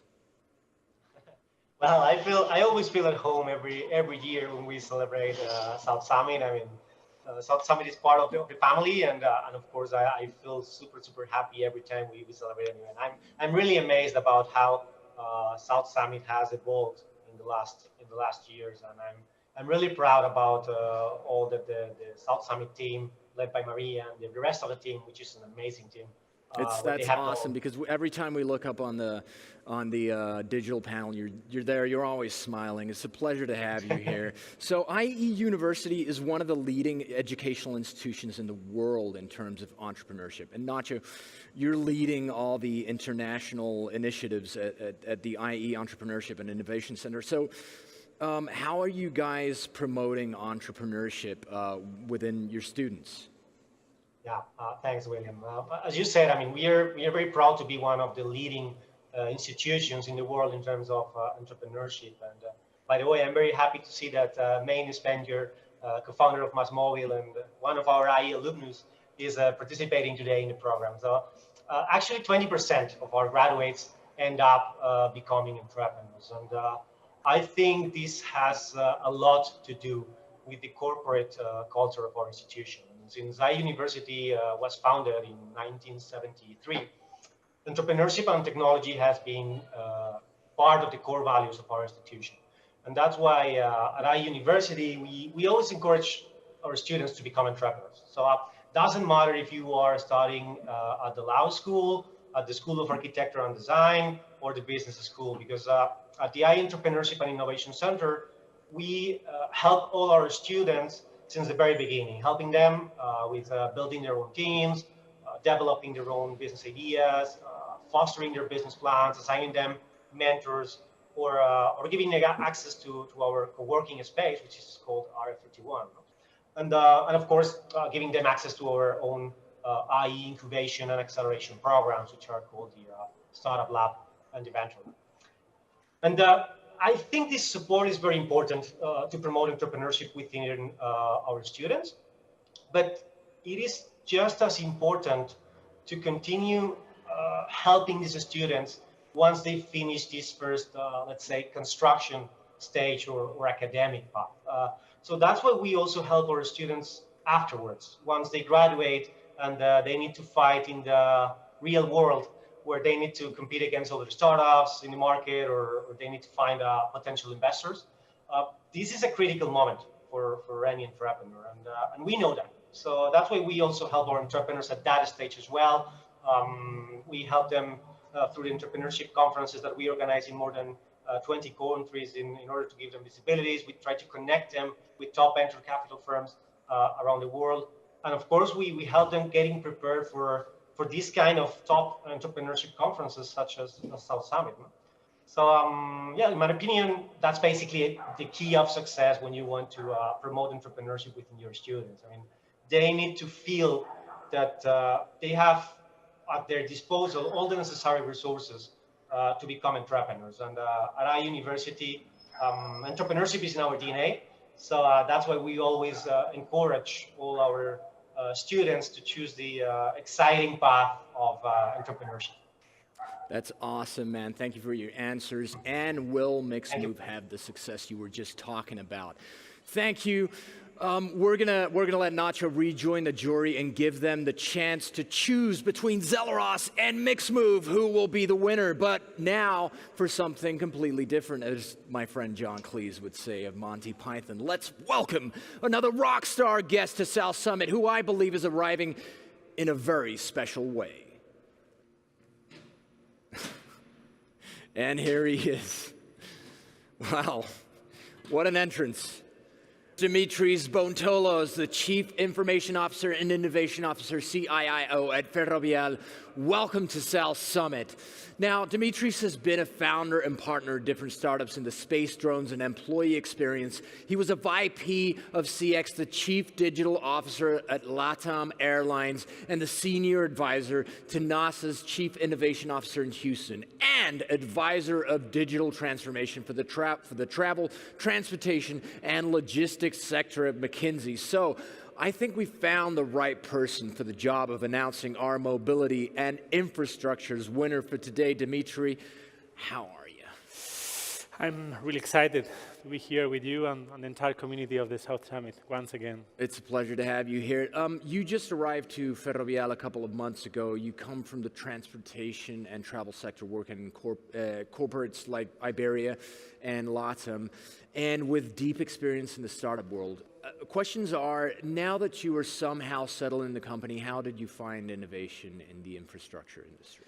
I think infrastructure in general, globally, not particularly in our current landscape, is living a critical momentum. We are identifying that the digital infrastructure, the inclusion of the 5G, the Internet of Things, are creating new possibilities in the maintenance of the asset, in the interconnectivity between the vehicles and the infrastructure that will improve the safety, will modify completely the experience of how we drive, how we navigate through our corridors. And this is a very, very exciting momentum to be in a company like Ferrovial.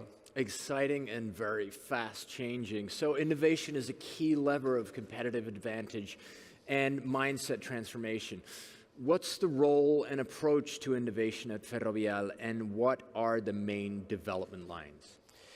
We have many branches concurrently active, but basically supported by two dual tracks. One is to foster, develop, and encourage all of our employees to create new ideas, to explore new territories more now than ever under the circumstances of the COVID. And in parallel, another track is to interact and engage with the community, a global community of entrepreneurs, associations, stakeholders that could be in our sector or in the intersection of new sectors, because we believe that the new opportunities, those that could represent the future of our landscape, are still unexplored, and we are driving in an uncharted territory with excitement, but with partners in the same path. Which is exactly what we're trying to do here at South Summit. So another question is, as you know, South Summit is a platform that strengthens the collaboration between corporations and startups. What is Ferrovial's corporate venturing, collaboration with startups, and the entrepreneurial ecosystem strategy? Yeah, for us, it's capital to be connected with the real field. We are continuously screening a potential partner at different level with a corporate size and more niche entrepreneurial approach. We are global, so our footprint in terms of opportunities is not localized to our territory. Technology, customer experience, mobility, there are many angles where we can identify opportunities connected with our mandate and our type of business. So fully connected with what's happening right now. Fully connected, and those that know you certainly know you're a global man. COVID-19 has impacted everything, including mobility and transport infrastructures. Could you share with us what Ferrovial has done so far and your vision of the future transport infrastructure? Yeah, for sure. So we took very seriously since the beginning our social responsibility, the sustainability, and to support those partners or those actors in the ecosystem that could be more affected by what we are living. Was supported by a fund. We raised several millions that were addressed to all those actors to accelerate their analysis, or to support them. And also, we are doing things remarkable, like, for example, the invention of a disinfection liquid that is trying to be deployed right now in a lot of social services to protect our society. Those are several of the ideas, and in parallel, our outlook or the projection of the future, despite of the uncertainty, has to be positive. I think we have talented people, we have the ambition of change a world that is so dynamic, and despite of the moment we are living, our commitment and our goal is to move forward, and as the motto of our company, try to use the infrastructure and along the path. So that's the way we approach this territory.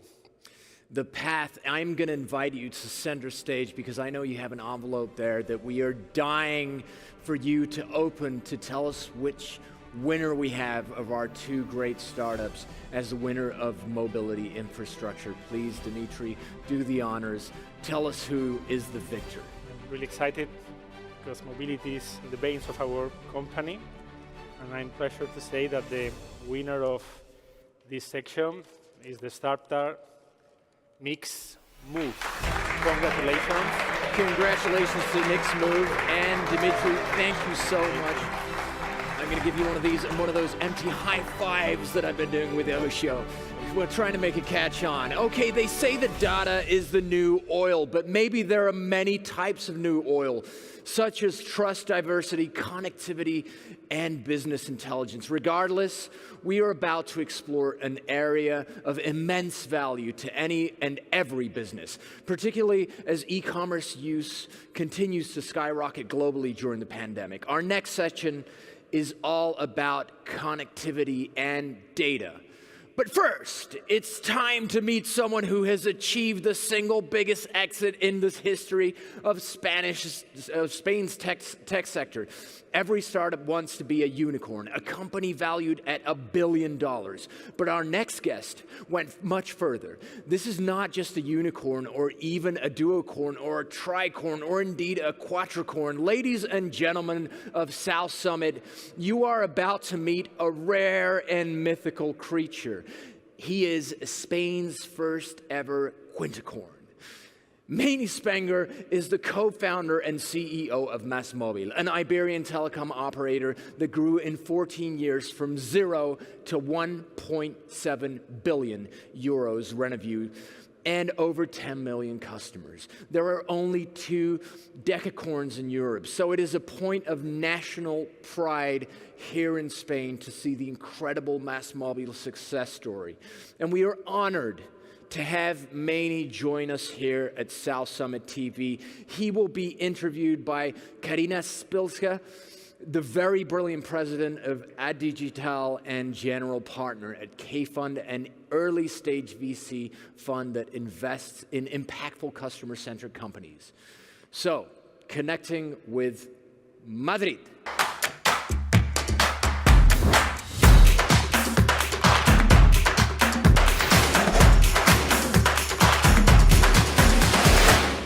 Hi, everyone. Thank you for having us. We are delighted to be here.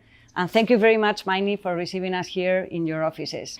We always say that in the Spanish ecosystem, we need exits. And in fact, I think that now we have the proof that big exits can be done in Spain. We have recently announced the exit or the sale of Idealista, which is the unicorn.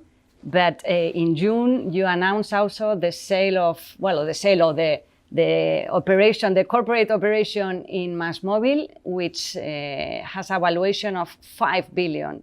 Therefore, you are 5 unicorns, not 1, but 5. How was it? Well, thank you. It was a big surprise also for us. No? We are a listed company still, and we received a tender offer from 3 private equity companies, very prestigious companies. And for us, the question was, okay, let's go ahead. And we discussed it in the board. Of course, we had to agree on pricing, etc. But we think it's a good opportunity for the company, for the employees, and for Spain as a whole. So for us, it's great. For our employees, it's great. For our investors, it was a fantastic situation. We multiplied value by 5 in 3 years. Amazing. And therefore, everybody's happy. Takes quite a lot of time, isn't it? Because normally we think that, wow, they are selling, this is impressive, a startup, 2 years old. But in fact, the story of MásMóvil is we have to look backwards. Well, we have been quite slow, actually. No, 2 foreigners came to Spain in 2006 to create a mobile operator, so-called virtual operator, using the infrastructure, the network of existing traditional operators. And we thought the project would be a 3 to 4 year project. Now I'm here after almost 15 years and still in the same company. So yes, we had probably first half of the history of MásMóvil was very challenging. Mm-hmm. We had a lot of situations where we were close to insolvency. And then second half was a real growth story. No? In 2006, we created MásMóvil. 2008, we launched commercially our services, so people could call with MásMóvil. And in 2012, we had break even. 2013 was still a challenging year. And from 2014 onwards, we multiplied our revenues that I think at the end of 2013, it was something like 20 million euros of EBITDA. And last year in 2019, so 6 years later, we were around 1.7 billion euros of revenues. No? So the growth was impressive. And what I'm really proud of is that we still have a bit of startup culture, no? With around 1,000 employees, but still we avoid bureaucracy, try to do quick decision making, and especially have a positive atmosphere within our company so that people feel comfortable working here. Mm-hmm.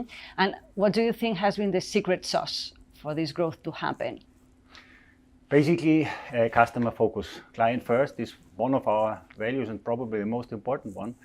We had to differentiate with good customer care initially and always look for the benefit of the client.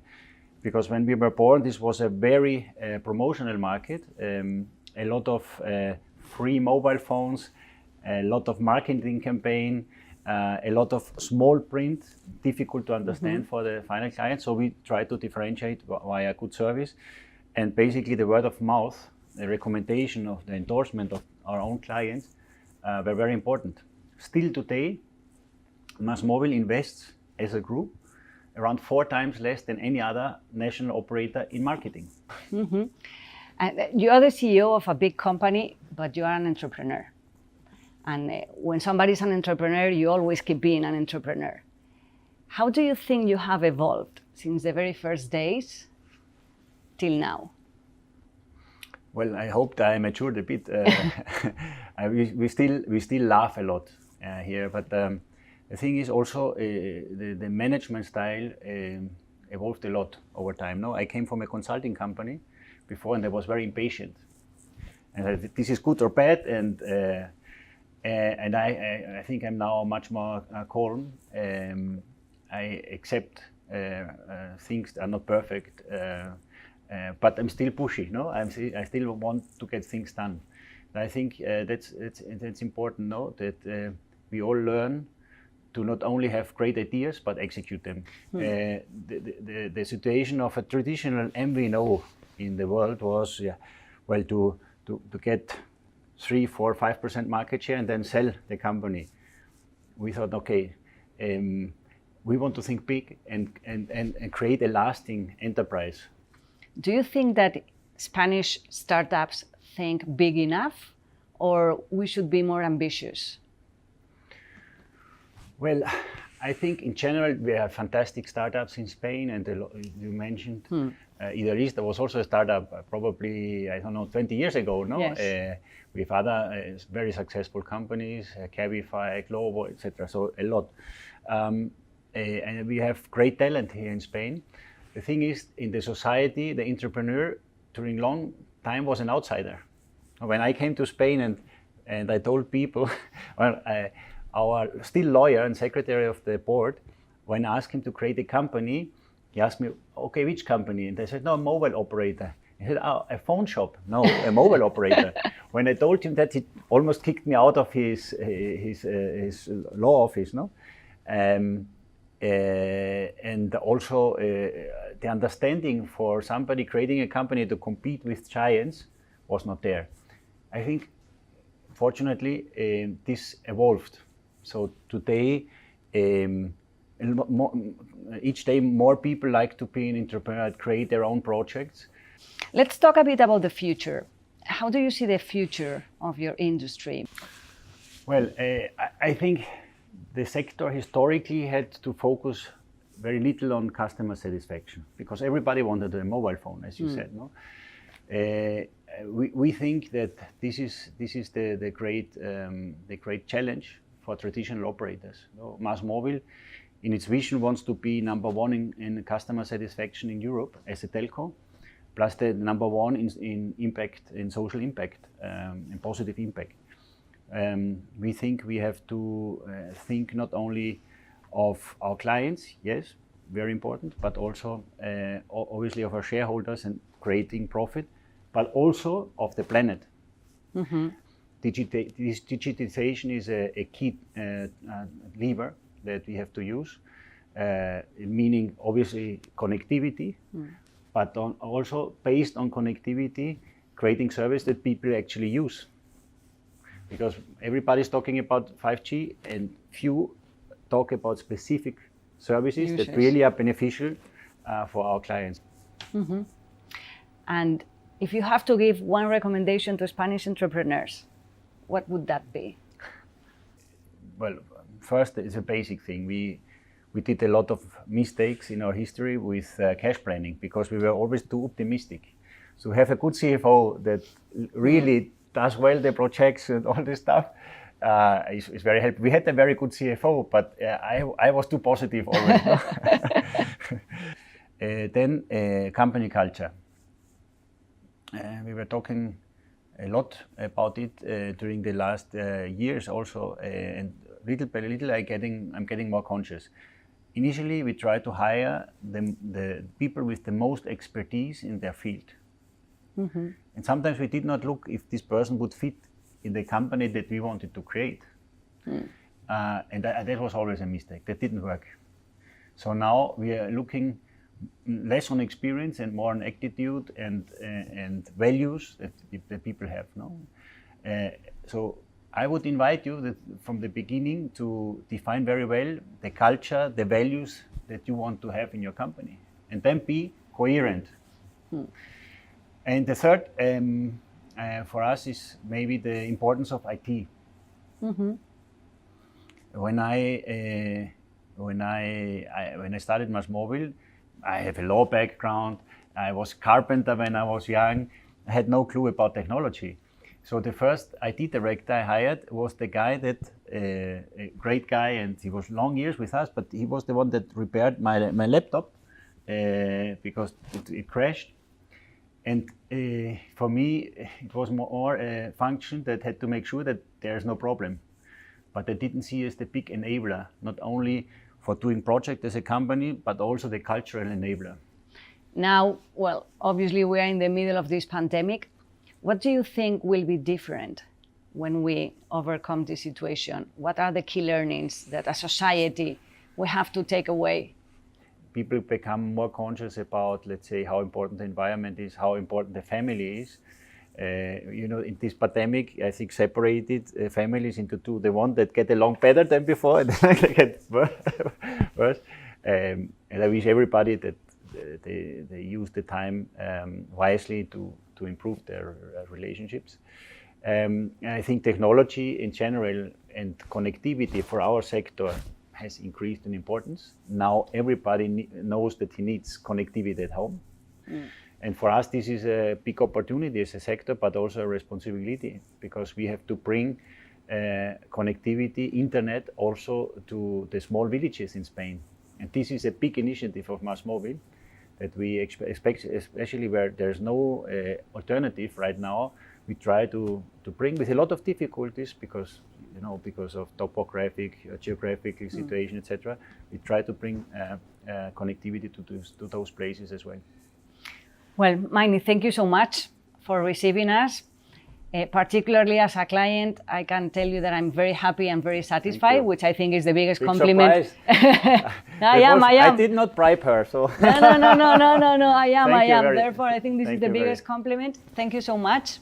Thank you as well. And for you guys, this was all from here. Let's go back to the studios. Thank you so much.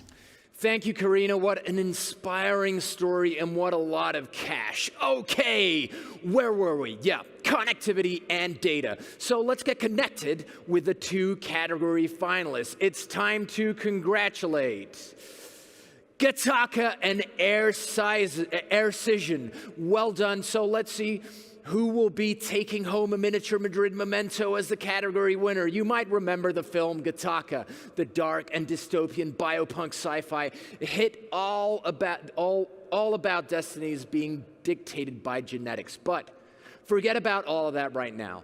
You're about to meet Gataka, a cybersecurity company that provides decentralized digital identity technology, the next generation authentication layer of the internet with government-grade security and a simple single sign-on.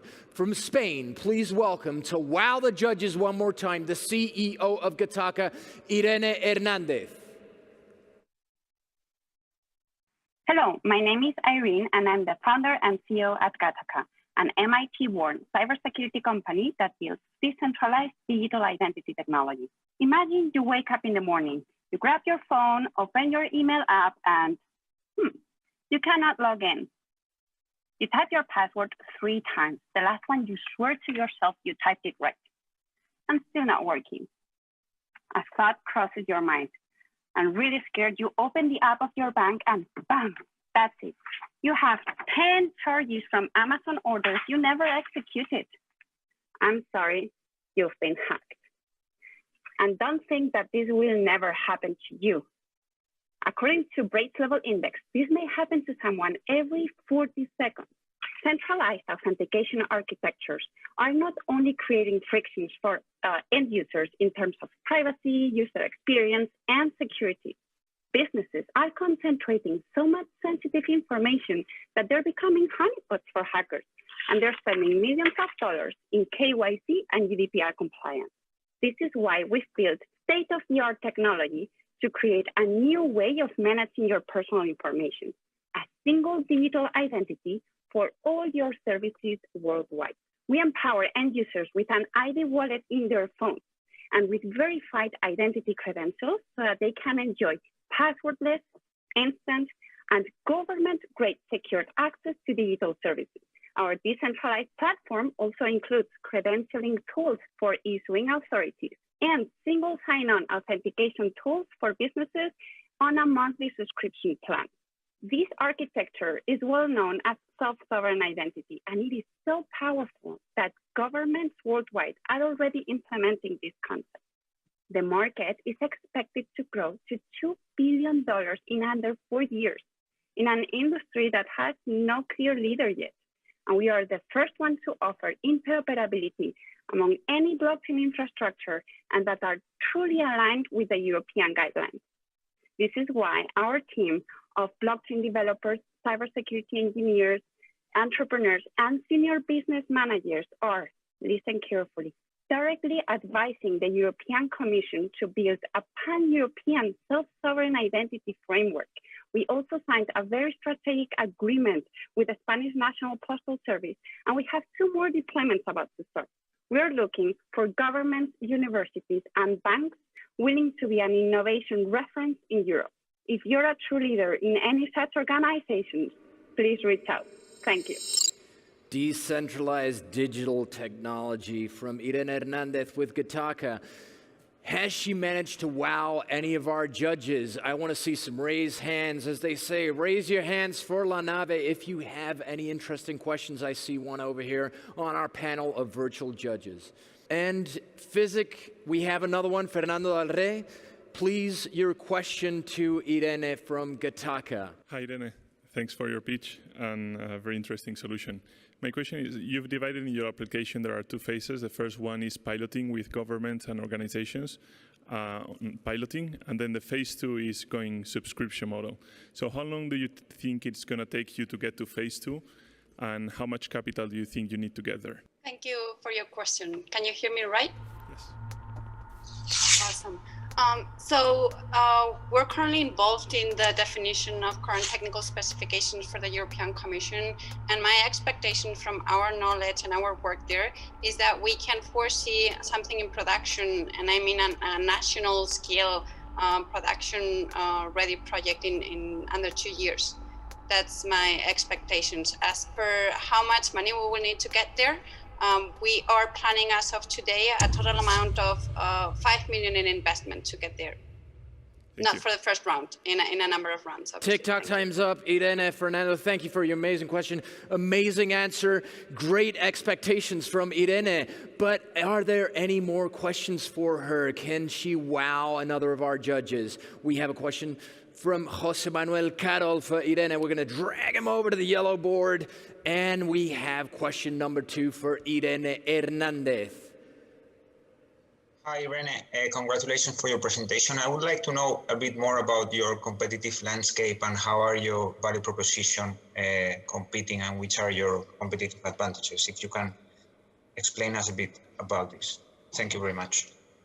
Sure, thank you. The market, the industry itself is quite young. My competitors are technology companies, technology startups. The other ones are about 5 years old. And now new entrants like Microsoft, MasterCard are looking into the space. But direct competitors itself are in its majority technology companies, very young companies. As per our differentiation, we were the first one realizing that detaching the blockchain infrastructure from the solution was critical to enable global interoperability. So that's our major bet and is paying off. Thank you. Thank you, Irene Gataca. Let's hope your major bet pays off. today at South Summit? Okay, great questions, amazing answers. Now let's have a chat with our friend Irene Gomez-Luque from Wayra, connecting with Gran Vía.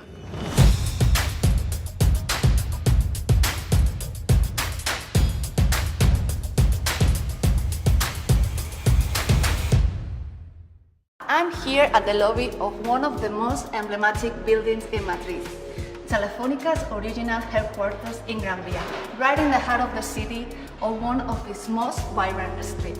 This building has been a communication hub and a lab for technology since it was built almost 100 years ago. And I can think of anywhere better to talk about innovation. My name is Irene Gomez, Director of Connected Open Innovation at Telefónica, and I've been with Telefónica for 14 years now, most of which I spent building digital products, testing technology, validating ideas, taking risks. Not so different from being an entrepreneur in many ways. Something you should know about me, even I'm an engineer, inside beats the heart of an artist. Perhaps this is the reason why this building and its history fascinate me so much. Join me as we take a look around the most dynamic and exciting workplaces in Madrid. Wayra. Hi, I'm Ivan Contreras, co-founder at Humanox. We are new to the family. What I would like to know is, what do you think makes Wayra special?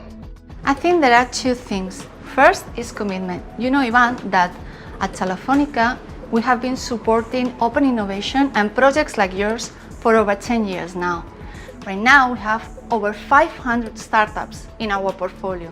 We have made a huge commitment. Of course, over the years, there are things we got wrong. It hasn't all been perfect. But we should remember that Telefónica took a leap into open innovation before other corporates. This means that we are pioneers. And this means that we have had to work this out. We have had to evolve and to experiment. And this is the second thing, our experience. We've learned an enormous amount. We've learned which startups can work best in our ecosystem and how to support them so we can truly help them. Today, we are reaping the seeds of what we have sown over the year. In Spain, for instance, we are going to get far more in revenues than what we have spent in the 9 startups we invested this 2020. More important still, the total amount generated by our startups for Telefónica is more than 35 million. I think it's a clear reflection of the value we bring through Wayra. This building has been always at the forefront of communications technology. It's amazing to think that the first ever telephone call transatlantic made from Spain was made from here, connecting King Alfonso XIII with US President. And today we are going further, equipping this hub with 5G technology. Let's hear the story of one of our entrepreneurs. Hi, Irene. Hi, Javier. Glad to see you. It has been a long time since we started here at Wayra. And during these 5 years, on top of offering us this amazing working environment and the chance to work with excellent professionals, as you know, Wayra helped us to close our first financial round. Also to get our first customers, in particular Movistar Plus, that became one of our first and largest customers. Since then, we are protecting all the digital assets of Movistar Plus, TV series like El Embarcadero, La Peste, El Día de Mañana, and many others. And also, we are protecting the most important sport events, such as UEFA Champions League. And do you know that Wayra is offering as well help opening channels in Latin America? We already have customers in Mexico, Peru and Colombia. I'm looking forward to have many others. You are right, Javier. Wayra can offer so much to our startups, and I believe that what makes us unique is that we take our startups and integrate them into the Telefónica family, giving them access to a massive partner that can really boost their businesses. Today we have 140 startups working every day with Telefónica. And sometimes this leads into even deeper integration. Recently, Telefónica bought 2 of our startups, Govertis and iHub Labs, completely to shore up our cybersecurity front. Thank you, Javier. Thank you, Irene. Looking forward to see you again. Bye. our aura, a scene of hundreds of beaches. This is where we come together and learn from each other. Irene, How are you, Nico? wouldn't you like to create your own startup one day? I'd love to see you here in the Agora doing a pitch yourself. I don't rule it out. Perhaps I should follow in the footsteps of Líder. And Líder, you know what's Líder? Líder is an example of how at Telefónica we are creating our own startups from within the organization. This year we launched Guaira Builder, where we are developing startups, pure digital startups from scratch by using ideas, patterns, or technology that we have in-house. See you soon, Nico. What about the future? Where is all this going? Raquel, this building has a long history. Ernest Hemingway was one of many foreign correspondents that used it during the Spanish Civil War to send reports from. And now that Telefónica has moved its headquarters to the north of the city, this building has evolved and adapted to new circumstances. So that epitomizes our view of open innovation. We are in constant change, constant evolution. For example, we are transforming our hubs, like this one, into labs. And we are looking for new ways to integrate the startups in Telefónica. For example, Fitco is one of our startups that is currently incorporated in our TV platform. So where are we going? What is clear is that in the future we won't be the same. We can't stand still, we need to keep moving. And for sure, we will be committed to open innovation. Thank you, Rene. Thank you, Raquel. So I invite all of you to check us out at guaira.com at South Summit and see how you can join us on this path. Thanks. Fascinating stuff from Irene. Okay, it is time for the last pitch of the day. Let us meet Aircision. Their plan is to use optical wireless communication systems for connecting cell towers in 5G networks. And Luis Oliveira, their CEO, is here to remind us how Aircision is powering the high-speed connected world. Hi, Luis Oliveira from Aircision. According to UNESCO, in 2019, 45% of households worldwide still had little or no access to internet. And this year, with the corona pandemic, at least 1 billion students had their school disrupted, losing access to education. To tackle this digital divide and increase coverage, governments and telcos are planning to invest billions of dollars to deploy at least 3 times as many sites as there are today. To connect all these new cell sites to the core network, fiber will remain the gold standard. But it can take a long time to install. It's often not technically or economically viable, especially in rural or remote areas. That means that more wireless solutions are needed. Aircision provides a new optical wireless solution to connect cell towers, the backhaul of telecom networks, and we deliver fast deployment, super low latency, low energy consumption, and a very high throughput potential. Being a spin-off company from CERN, Aircision has reinvented the way lasers are used for data communication. Our system covers 2.5 kilometers and reaches data transmissions of 10 gigabits per second. We offer unprecedented reliability under the most adverse weather conditions. We've talked with large telcos and rural connectivity providers. They have all confirmed the need for more wireless solutions. In 2020, we finalized the first version of our product and tested it at KPN's facilities. And we'll start addressing use cases in rural, remote areas where fiber cannot be deployed. Other use cases relate to railways, electrical networks, and events. And finally, we aim to help telcos in expanding their 4G and 5G networks. The wireless backhaul market is expected to reach 55 billion euros by 2025. A portion of it will be wireless and will be covered by the optical wireless system. We want to be a key player in this market, capturing at least a 10% market share.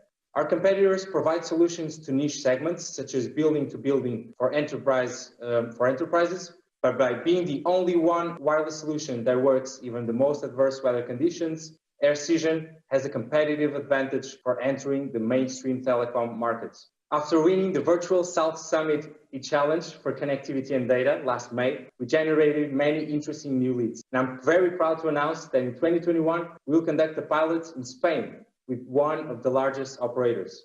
Our team is currently composed by 8 people, combining decades of experience in finance, sales, and product development.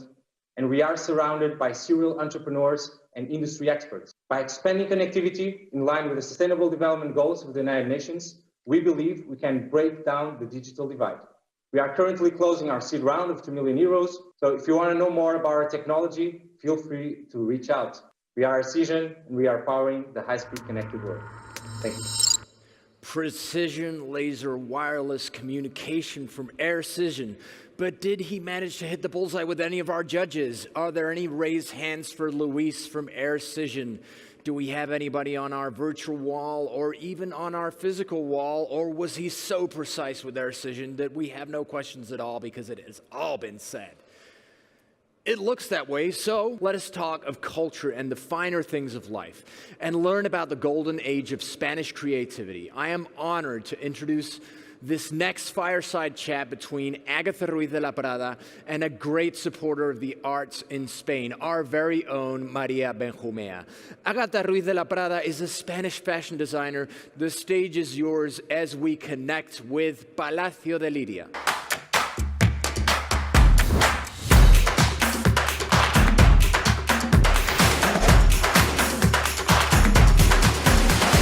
Hi, Will, thank you very much. Here we are in an incredible place. And you know, with Agatha Ruiz de la Prada, she's our best designer. You can see her, she's absolutely exciting and gorgeous. And our third companion, the best, she's Cayetana. You know Cayetana is, this portrait is from Goya. Este cuadro es de los más importantes de Goya. Goya, como todos sabemos, es un genio español increíble y Cayetana es una mujer como las que nos gusta, una mujer independiente, una mujer además inmensamente española, porque a nosotros, a ti y a mí, Ágata nos encanta y llevar España muy dentro y hacia todo el mundo, y ella lo hizo siempre. ¿Cómo ves que estamos, si hablamos de creatividad, si hablamos de diseño, cómo crees que estamos a nivel internacional? Yo creo que el coronavirus ha sido terrible como shock, pero buenísimo para la creatividad, porque yo creo que esto va a hacer que el mundo de hoy en adelante sea completamente diferente. ¿Y cómo se hace un mundo diferente? Pensando y con creatividad. Entonces, yo me acuerdo los meses que pasé confinada en el campo, que de vez en cuando te llamaba María para ver cómo estabas, llamaba a todos mis amigos, y esos meses fueron unos meses de enorme creatividad. Una cosa que yo hice bastante, que hacía mucho que no hacía, es volver a dibujar. Y he vuelto, yo ayer estaba en París y estoy empezando a viajar un poquito, pero claro, nunca había estado tanto tiempo en el mismo sitio. Y entonces estoy más en el taller, estoy en contacto con las telas, mi vida ha cambiado completamente, pero yo te diría que mi vida es más creativa ahora. Pase lo que pase, nunca se puede abandonar ni la cultura ni la creatividad. Estoy totalmente de acuerdo. Y después del coronavirus, pues todo el mundo creo va a dar las gracias, primero de estar vivo, segundo de poder, cualquier oportunidad, como es estar aquí dentro, pues se te multiplica por 1000, dices, qué goza, y antes ibas corriendo deprisa, pum, pum, pum, pum, Liria, no sé dónde, pum, pum, ya llego, tal. Y ahora, pues no, yo creo que hay que darnos cuenta de que eso es irrenunciable, de que la belleza es irrenunciable, que la historia es irrenunciable, que la cultura, y que es un momento genial para todas las startups, porque es el momento, tú cuando me lo dijiste la primera vez que ibas a hacer esto de las startups, yo pensé, María está loca, pero bueno, yo es fantástica, es amiga mía, y voy, me tiro por la ventana por ella, pero no pensé que iba a ser tan importante, y ahora mismo las startups son imprescindibles, porque todo va a ser distinto. Distintos pero más cultos, más refinados, más creativos, tener menos cosas pero mejores y mucho más ecologistas. Totalmente, totalmente. Y con una mente creativa y a su vez innovadora y a su vez startupera, porque al final lo que necesitamos es, pues eso, unir el pasado con el futuro. Y unir el pasado, como tú bien dices, con el futuro. So we go back. Thank you very much. Agatha, it's been great being with you. Thank you, Cayetana, for allowing us to be here in your house. And Will, everything is yours. Thank you from Palacio de Lidia, Maria and Agatha Ruiz de la Prada. And on to that high note, let's announce the winner of our connectivity and data category. And to help us do it in style, please welcome to La Nave, Agustin Moro, Head of Partnership of Wayra. Agustin, it's a pleasure to have you here. How are you? Hello, William. Thanks for having me here. Thank you for coming. You have that envelope. Is it going to be Gattaca? Is it going to be Aircision? Who knows? We will know in a couple of seconds. Yeah, first of all, I would like to say hi to the audience. I'm honored to be here giving this award to the data and connectivity startups, and I'm honored because I think the quality of startups is amazing and it's improving year by year, so I'm glad for that. And at the same time, I'm proud because I'm representing Telefónica and Wayra sponsoring this data and connectivity track.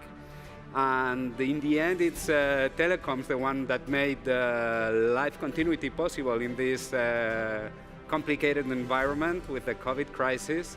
And I expect to be able to find great startups to find also next connectivity generation with you. So with no more delay. Telefónica Wayra, all about startup, all about helping entrepreneurs and new fresh blood. So with no delay, please let us know who won. So the winner is Gattaca. Gattaca is the winner. Irene, congratulations. Thank you very much, Agustin. Thank you for being with us here in La Nave. Okay, wonderful. I'm going to tell you about the legendary speakers we have lined up for you tomorrow. But first, let's welcome our final guests for today, both from Argentina, who are going to have an inspiring chat about the parallels of art and entrepreneurship, and they certainly know about both areas. Alex Oxenford is a board member of the Arte BA Foundation, a 5-day fair for art galleries and much more, which attracts over 120,000 visitors to the city of Buenos Aires every year.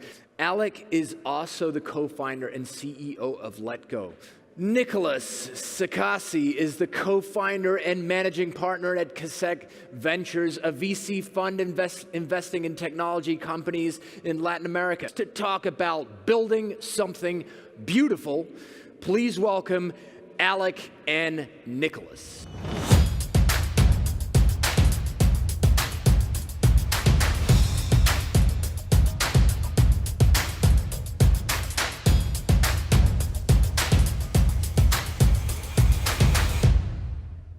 Alec and Nicholas, how are things in Argentina and Uruguay? I'm in Rio because I got COVID and I'm stuck here in Rio for some time. Beautiful Rio, by the way. So stuck is maybe not the right word. It's I have the privilege of spending some extra time in Rio while I recover. I just wanted to say that it's a real honor and lots of fun to participate remotely in this first South Summit, virtual South Summit. I've always enjoyed and really I've always been extremely impressed by what you guys have accomplished, and I'm really happy that you've managed to reinvent yourself so fast and offer us this fantastic channel once again. It was interesting, Alec, to see through your window. Evidently, that is not Buenos Aires. I don't think that mountains have grown in Buenos Aires in the last few days. That definitely is not Buenos Aires. So thanks, South Summit. Real pleasure to be here. Real pleasure to be here with Alec. We have known each other for a long, long time. We were competitors in the past. We have partnered in a number of startups over the years, and we have crossed our paths many times in events around art. So this is really fun to be connecting with you, Alec, to talk about technology and art and whatever comes out of this conversation. It all starts with loving the piece, with loving the artist, but at the end of the day, it has to also check the box that it has the potential. You never know what's going to happen, but it has the potential of becoming an asset that will have a market value. There are so many parallels in VC. I can speak for ourselves, for Kasek Venture. We have been around for 10 years. We have invested in 75 companies, and we saw more than 15,000. So we invest in one every 200 companies that we see. So there's a lot of curation there. And of course, there's methodologies, there are algorithms, there are systems. But at the end of the day, there's a little bit or more than that. There's intuition and there's an eye that you develop by repetition and by seeing so many companies, and you have an eye for what might succeed. Of course, then you invest in 75, and probably 10% of those will do extremely well, and most others will not. And when I talk to gallerists, I really think they do exactly the same type of work. They talk to hundreds of young artists, and they have to pick a few that they can help and that they can manage. A gallery has space for a few artists. They cannot manage an infinite amount. So they do all of this curation, and then the same for a gallery and an artist and for a VC and entrepreneur. The fact that you have invested in the company or that you have selected an artist provides a very significant signal to the market that they have gone through a very rigorous process, rigorous filter, and they, by that fact, they are differentiated from other colleagues or from other startups. So very similar processes. Damien Hirst, whom, you know, one of the preeminent global artists of today, he said a quote that led me thinking, and he said, this is Damien Hirst, "I don't mind saying I find it difficult to square up the money and the fame with the art and integrity." And I've seen this over and over and over. You know, there's lots of artists more or less believe that the money is wrong and it's a problem, and that the market, you know, is negative and shouldn't be there. On the other hand, of course, they want to sell their own work as expensive as possible. But there's like a tension there, no? What I've seen is that, I don't know if it's good or bad, but just the fact, these two worlds very often are, you know, they depend on each other. It's very hard to find, you know, a wealthy individual who doesn't have some art and who doesn't collect some art at some level. And if we think of, you know, the most successful and wealthy individuals in history, most of them have been strong art collectors, sometimes strong philanthropists as well. On the other hand, you know, history is full of these situations where great artists haven't been able to monetize during the lifetime their work, and others like Damien Hirst, who has, actually, he's a billionaire. He's really been able to monetize his work. But at the same time, even though he himself is monetizing his art, still believes that, you know, there's a tension between art and integrity and money and fame, you know? Yeah, so I think you explained it well from the perspective of the artists, and I love this idea of drawing parallelisms with the world of entrepreneurs. And what I can say is that one of the factors that differentiates great entrepreneurs from those that are average or below average is that the great entrepreneurs don't care about the financial reward.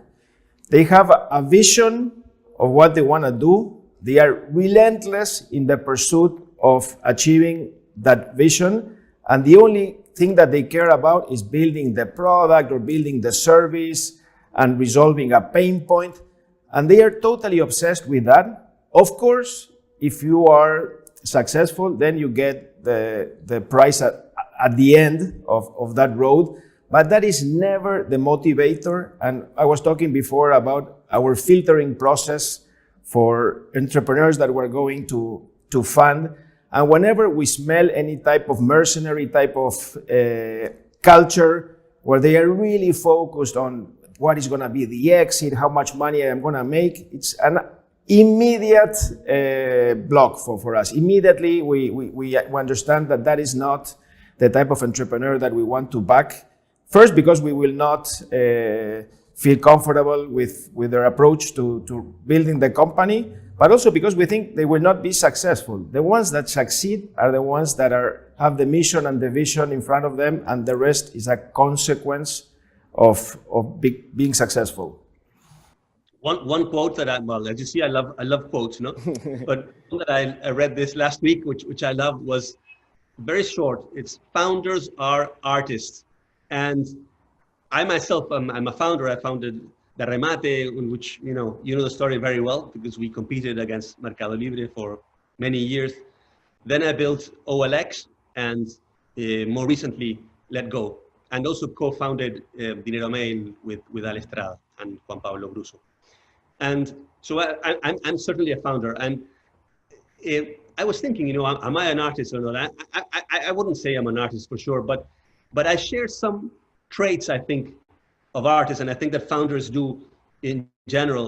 The first one is, you know, this creative aspect, you know, the idea of bringing something to life that didn't exist before, just creating something where there's nothing, and especially something valuable and something important and something that stays for the long run. No? The second aspect where I think founders and artists are similar is, I think very often founders and artists are both awkward. You know, they're awkward people. They're not standard. They sometimes lack a social interface, you know, which is standard.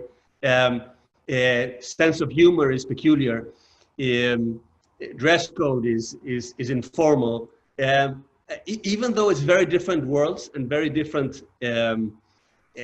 stories, I believe that the intersections are solid enough to, for sure, at least question to the degree to which founders are artists. And we, for sure, I think, are, as entrepreneurs, artists and owners of the creation of our own persons and our own companies. Yeah. You are also a founder. Yeah. So what do you think of this statement? No, I think it's a great statement, and where they both are exactly at the same spot is on being confronted with a blank page.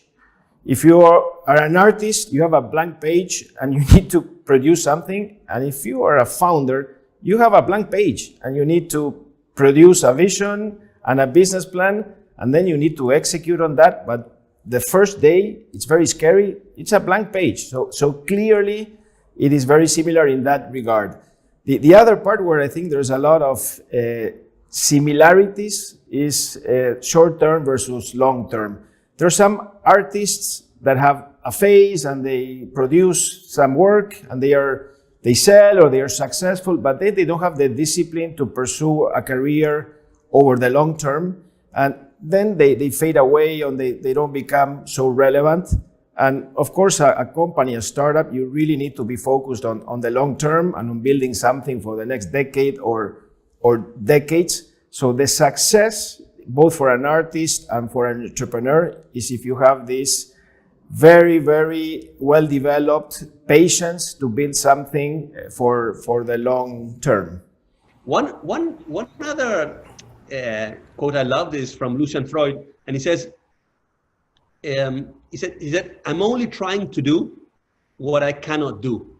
And again, I saw that connection as an entrepreneur, you know, that sometimes we spend our lives trying to do things which are extremely hard, you know, like 95, or there's all kinds of statistics, but 95, 97% of companies, startups fail. You know, they never get to the second round, and you know, so rationally, it doesn't make a lot of sense to be an entrepreneur. You know, all the KPIs are against you. Just like an artist, you know, there's hundreds of artists. Very few actually make it, you know, to the limelight, and very few are remembered and actually enjoy a nice life financially. You know, it's extremely hard to be a successful artist too. And so Lucian Freud was one of those few who actually made it and said, I'm only trying to do what I cannot do. He kind of already assumes that his vision is an impossible thing to achieve.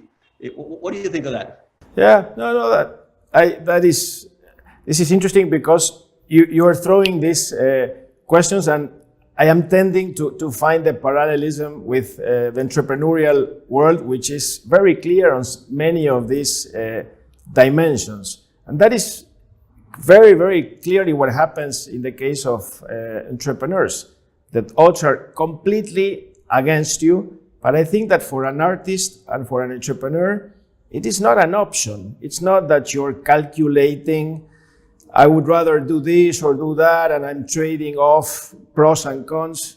This is what I am. This is what I want to do. And I'll go up ahead and I'll do my best. And we talk to so many entrepreneurs, and you can see, as I was saying before, the ones that have fire in their belly, and those are the ones that you want to support, and some will succeed and some will not, but then they will try again, or they will, many times they figure it out, and if they don't have that, then they would rather do something different. But it's not a rational process. It comes from the stomach, it comes from a force within you that is telling you, this is who I am, this is what I have to do. I think this is one of the reasons I really enjoy South Summit, because they've managed to connect in these very creative ways. I mean, us, for example, founders, entrepreneurs, VCs, discussing art and creativity and innovation from Brazil, from Uruguay, back in Spain. It's a unique opportunity. Thank you very much again, guys. Very inspiring, and what a way to wrap up. We wish them the best. Safety above all.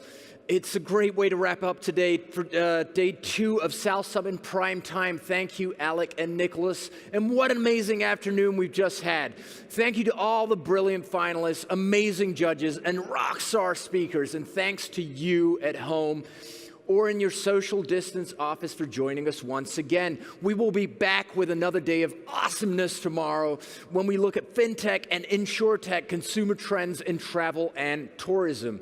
And we're going to meet more legends of tech and entrepreneurship like Nick Nash from Asia Partners, Marcelo Claude, the CEO of SoftBank. And we will have our closing keynote from the astronaut, Katie Coleman. And that's not all. Tomorrow, after Katie's speech, we will be unveiling the winner of the South Summit 100 Startup Competition. So you really need to join us to find out which one of those startups is going to go home famous. Did you like the speakers, the pitches, the new TV format of South Summit? Awesome, let us know. Share the love on social media using the hashtag South Summit 2020. And after that, set your alarm for another action-packed South Summit Prime Time starting again tomorrow afternoon. Hasta mañana. Thank you very much to our judges here, our digital judges, and to all the team. It's an hasta mañana, adios, buenas noches, buenos dias, buenas tardes, everything.